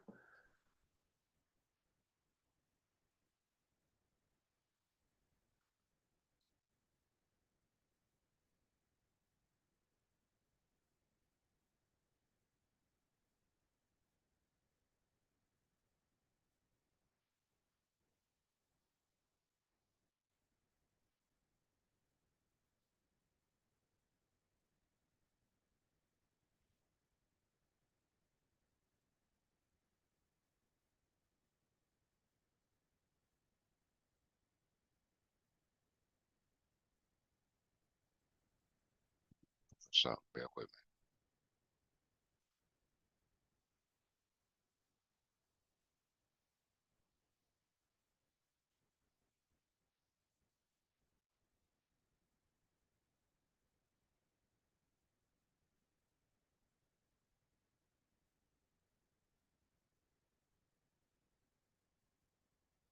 I'll take it here. Alfonso Castillo.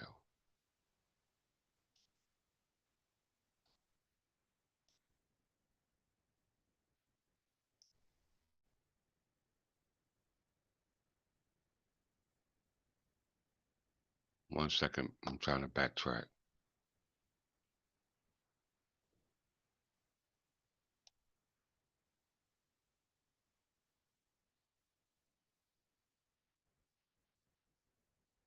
Okay, here we go. Hold 1 second, let me make sure.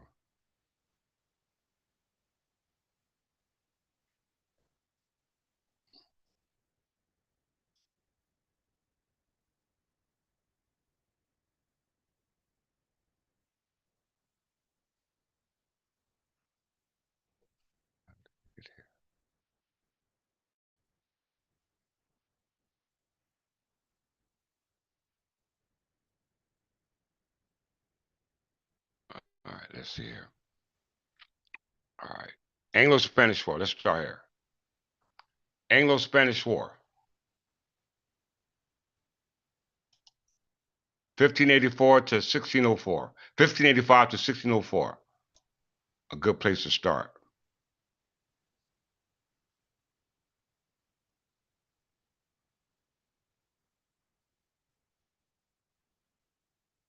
Now we understand the War of Spanish Succession was a war in regards to who would inherit what we call the Spanish Empire, and the Spanish Empire goes back to what we call the Castilian Civil War, which resulted in the Castilian Civil War of Succession. Okay, so we had a Spanish Civil War, i.e., the Anglo-Spanish War, and the Anglo and what we call the Spanish War of Succession, and the Castilian Civil War, and the Castilian Civil War of Succession. In regards to the Castilian Civil War that took place as a result of the Hundred Year War that involved France in a conflict that was ongoing prior to that involving England and France. I mean, part itself. Spain was drawn to an ongoing conflict that was originated between France and England, okay, which goes back to the original Hundred Year War, okay? So the Hundred Year War, the Castilian Civil War, all resulted in what we call the Castilian War of Succession. Okay, and those wars were a result of the wars that took place between the Roman Catholic Spanish crown and the Castilian crown that was ruled under what we call the Spanish monarchs. Okay, very very important because this all involved the Incente de Negro contracts that were created involving the enslavement of those ancient Berbers. Okay, us, the ancient Berbers. We must know these monarchs to find out who are the ones who enslaved us. Okay? Because if you don't know, you don't know who your slave master is. Okay? You won't know who your slave masters is.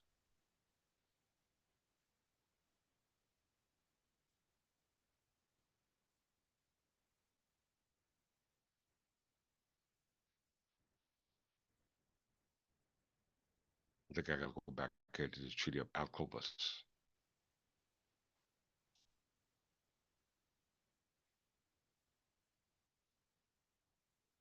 Where did I see that? No, it's not there. Okay, here we go. Yeah. Ascende de Negro. All right. Agreements of the blacks were a monopoly contract between the Spanish crown and various merchants for the rights to provide enslavement of Africans to colonies of Spanish America. So we can all agree that those Africans that were enslaved were the Negroes, okay? And those Negroes were those who were related to the Spanish, okay? Because when we reviewed the Castilian wars, we understand that that war spilled from a war that involved England and France. Okay, and we understand that Spanish and France have a history in regards to the Roman Catholic influence that was imposed upon them by the Roman Catholic kings and queens of Spain and France, just as Isabella of Castile and Ferdinand III, we're talking about right now. So we're talking about the Ascente, and we know Ascente was a contract of the Negro, i.e., those black people, okay, which according to the 1740 South Carolina Act, Section 4 says that they were the ancient Berbers. The 1911 Encyclopedia Britannica qualifies that. We know that the hierarchy dealing with the word Berber qualifies that they are in fact of English descent, and we know that the word Negro, which means black, is also of Spanish descent, which originated in Castile. So we can associate them two together in regard to the bloodline or the family line, because we understand that that's what we all have in common. We have the same blood. We have to realize that this contract or the monopoly came about during a time of slavery. All right, slavery. That's very, very important. Can we go back to here? The province of Carolina, okay, the province of South Carolina, this is key. This is key. Why I'm saying this, all of us didn't come up on, all of us didn't come over here on ships, okay, on slave ships. I'm talking about slavery. Some of us might have came over here by ships, but we were not enslaved at that particular time. How I know it, I'm gonna prove it. The province of South Carolina, originally known as Clarendon Province, was the province of the Kingdom of Great Britain. The existence of North America from 1712 and 1776. All this involved the War of the Spanish Succession of the Spanish Empire, which all involved slavery of those so-called Negroes by way of the Ascente de Negro. All right, that contract. There is no misconstruing that. All right, no misconstruing that. Let's go here. Where is it at? You see that British right here? British red ink sign. Let's click that.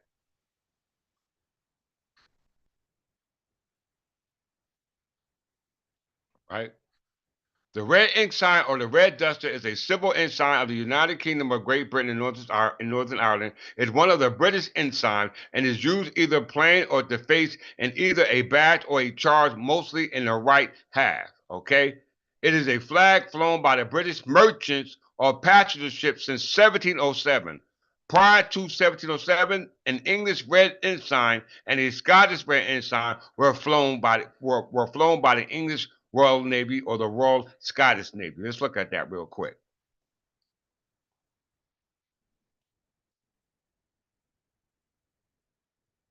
All right.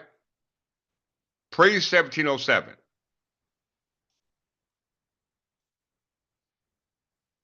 You see them. Very important because we're dealing with commerce, merchant, trade wars. Okay? Trade wars. This is all involving transactions on the seas, not on land, because you don't use ships on lands. Okay? Very important. So if we're talking about the Ascente de Negro, which was a monopoly or contract made with the enslavement of the so-called Negro, black people, those ancient Berbers in South Carolina, based upon the 1740 Negro Act. That we must understand that the time of when this transaction was going on, based upon how it was being conveyed on those ships. Let's look at that because prior to 1707 or prior to Great Britain coming to existence, this was not done because there was no slavery in England. Okay, there was commerce in England, but the slaves were not used as the commerce, i.e., the property for the transaction in England. Very important to understand that. We're going to qualify that right now. In closing, history of the Royal Navy.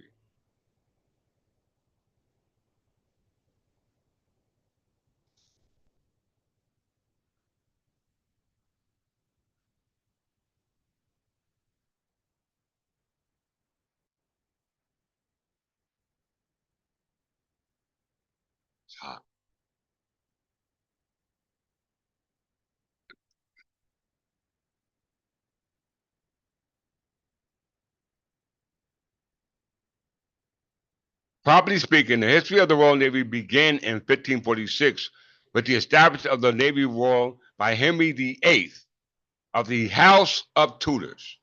This became the parliamentary navy during the period of the Commonwealth, which the modern incarnation of Royal Navy established in 1660 following the restoration of Charles II to the English throne. He was not the English king, but he was yet sitting on the English throne. The English Navy began operating together with the much smaller Royal Navy's Royal Scot Navy at the time of the Union of the Crowns, okay? And the Union of the Crown was in what? 1603. okay, but yet remain separate crowns. Under James the First in 1603, but only formally merged in 1707 as the establishment of the United Kingdom of Great Britain. So when we go back to the Anglo and Spanish War from 1585 to 1604, the parties that are taking place in that war is the daughter of Henry VIII, Elizabeth I, and King James, the one we're talking about right now. Okay, but let's look at the origin of the commerce. All right, the trade between nations that didn't involve the enslavement of the Ascente de Negro. Okay, because we were the ones doing the trading, and 9 times out of 10, they might have been the ones on those ships being traded. Okay, that's what the Dred Scott case said. Let's look at it. So this is history of the Royal Navy, not after 1707, because we already know what's going on after 1707. We're talking about before 1707. All right, let's look at it. Early medieval England, history of the Royal Navy. Okay, look at it, brothers and sisters. Some evidence of English ships' construction in the Anglo-Saxon period is available from the boat burials of Snape about 550 and Sutton Hole about 625. Those warships would probably have been larger than the vessels interred there. There is little evidence of the naval activities of English kingdoms before the mid-19th century, but King Edwin of Northumbria conquered the Isles of Man and Anglesey, and another king of Northumbria, Ecgriff, sent military expeditions to Gaelic Ireland in 684 AD. The threat from Vikings increased significantly in the early 9th century, and invasions became a serious menace from about 835. In 851, an unprecedentedly large force of Danes invaded southern England, carrying about 350 ships. Campaigning inland, this force was decisively defeated by Ethelwulf of Wessex at the Battle of Edclea, but a naval action was also won by Ethelwulf, son of Asherton, great grandson of King Edgar King Alfred the Great, and Ealdorman Ether and Sandwich of Kent, capturing 9 ships. Okay, so we already had ships, and we were not those slaves on those ships because we were the ones actually doing the transporting, okay, or doing the conveyancing. All right, very important. How we know it? Let's see. Let's read a little bit more. United England. Naval operations are a glimpse again in 934 when King Asherton, now ruler of England, invaded Scotland. Those same damn kings who now enslaved the so-called the Negroes, i.e., those black people, because the so-called kings of England had alliance with France and Spain, as we can see in what we call the Castilian War and the 100-Year War. Okay, going all the way back to these kings of Wessex, because King Alfred the Great unified the kings of Wessex, who were those barbarous tribes, because they had a government called Wittemar and law called the Magna Carta at this time, which we're reading about. You know what I'm saying? Whether we're on land or whether we're on sea. Naval operations are glimpsed again in 934 when King Asherton, now ruler of all England, invaded Scotland with a combined sea and land force. You hear that? Combined sea and land force. Under King Edgar 959 to 975, this is our Jesus Christ going to war. The kings of Scotland, of Cumbria, and of 4 other kingdoms were regularly swear to be King Edgar's faithful allies by land or sea. You hear that? They gave allegiance to Jesus Christ then, and they're going to give allegiance to Jesus Christ now, which I'm the reincarnation of in this day and time. Okay? Right here. And we were not slaves, brothers and sisters. We were not slaves. All right? Now let's make our way up, all the way up until pre-Royal Navy in 1707. All right? Edward the Confessor.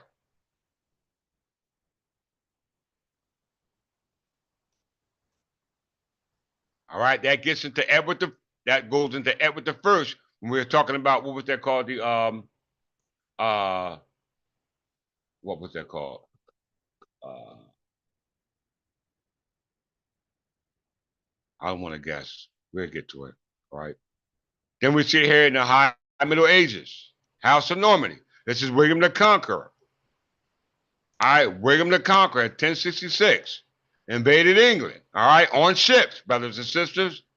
The Doomsday Book, all right.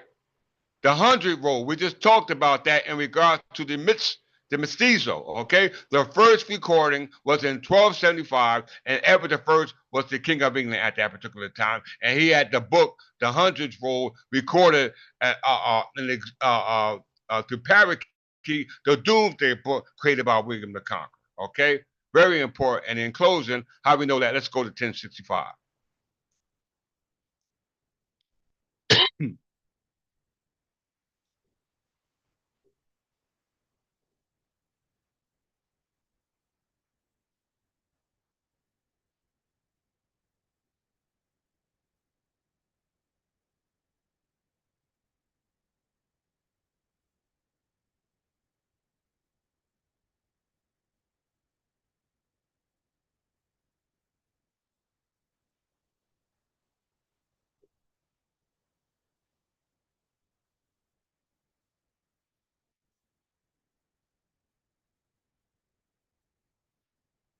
Ten 1065, right here. Look at it, brothers and sisters.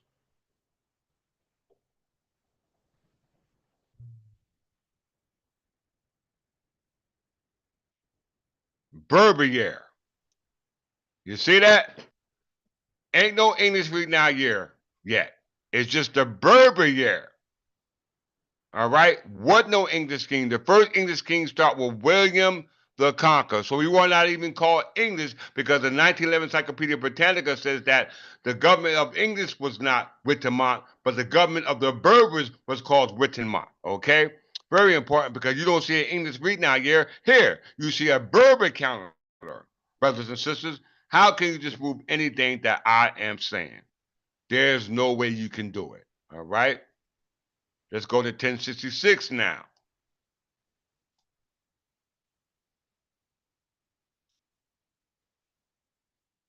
All of a sudden now, you have an English reading out year.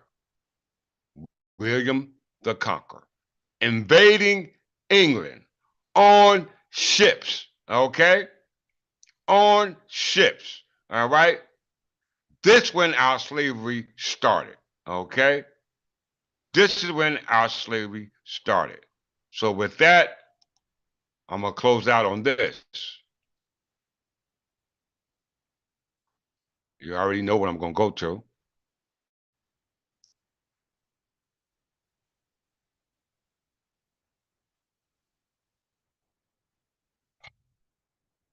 Think I held y'all long enough.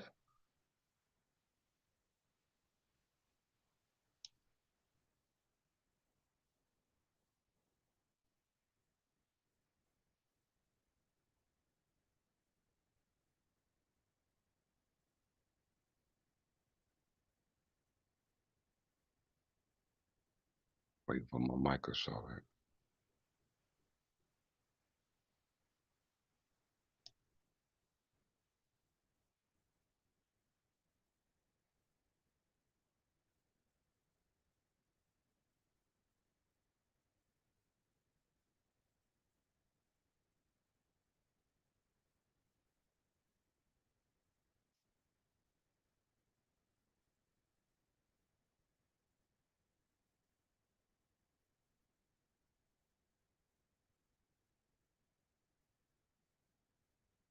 Where is it at?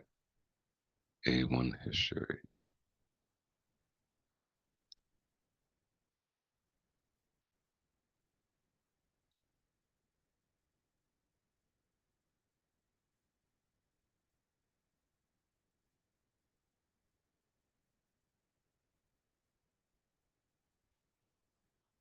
There we go.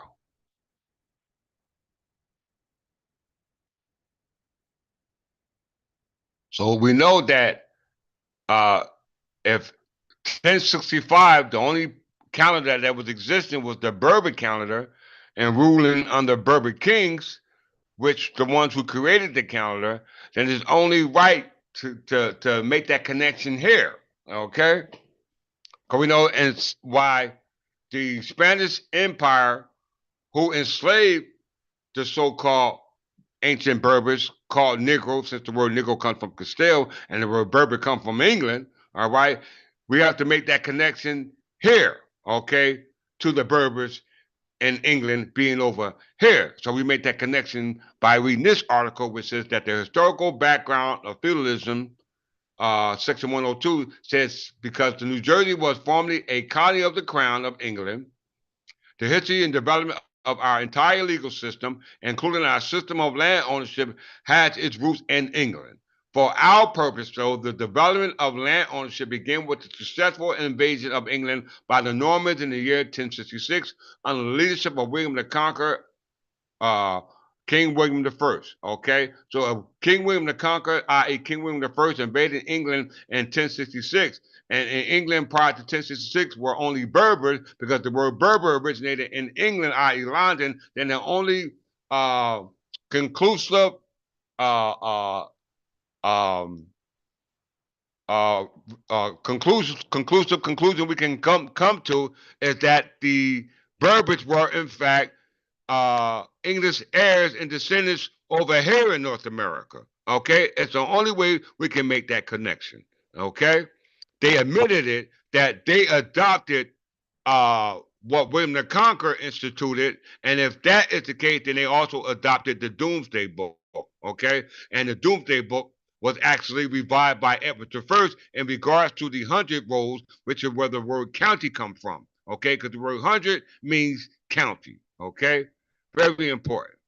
All right, so in that retrospect, we'll close out on here.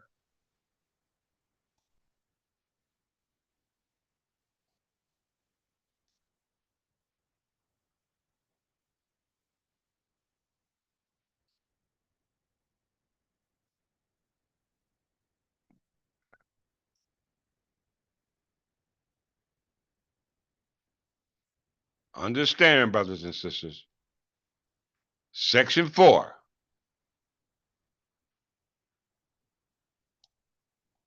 Inclusively and exclusively speaks to us. That the term Negro is confined to slave Africans, whether we were over here in North Africa, whether we were on the Iberian Peninsula, or whether we were over here in North America, because we are of the same people. Spanish, Berber, or Berber, and their descendants, which you are. It does not embrace anybody else. Okay? It does not embrace anybody else. All right. We know that what Alfred the Great did in 886, we are able to do again after what they did in 1491. Okay. If Alfred the Great, a Berber can unify us as tribes, okay, scattered abroad. All right, as the 1911 Encyclopedia Britannica said that they had a government at the time Alfred the Great unified them, then we can also do it now. Okay? We can also do it now. But you need a king, brothers and sisters. You need a king. So with that, I'll stop my share and let you all know that you all need to stand up upright as free people. Okay? You need to stand up for your rights. Okay? Stand up for your rights. This is the only way that you can totally be made whole. And with that, I'm going to greet you as I always have greeted you, as my ancestors have done in the past, and that is in peace.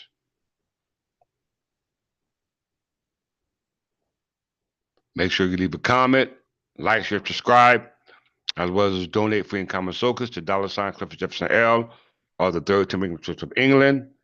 All right, as well as all those who are acquiring, please leave a comment in the chat line or the comment box after this lesson is over. Okay. How many enjoyed this lesson? Please let me know up in the chat box. Okay. Give me a thumbs up before I close out that you did enjoy this lesson in regards that you are, in fact, the ancient Berbers here in North America. Okay. Exclusively and inclusively. That's what you are. So with that, peace.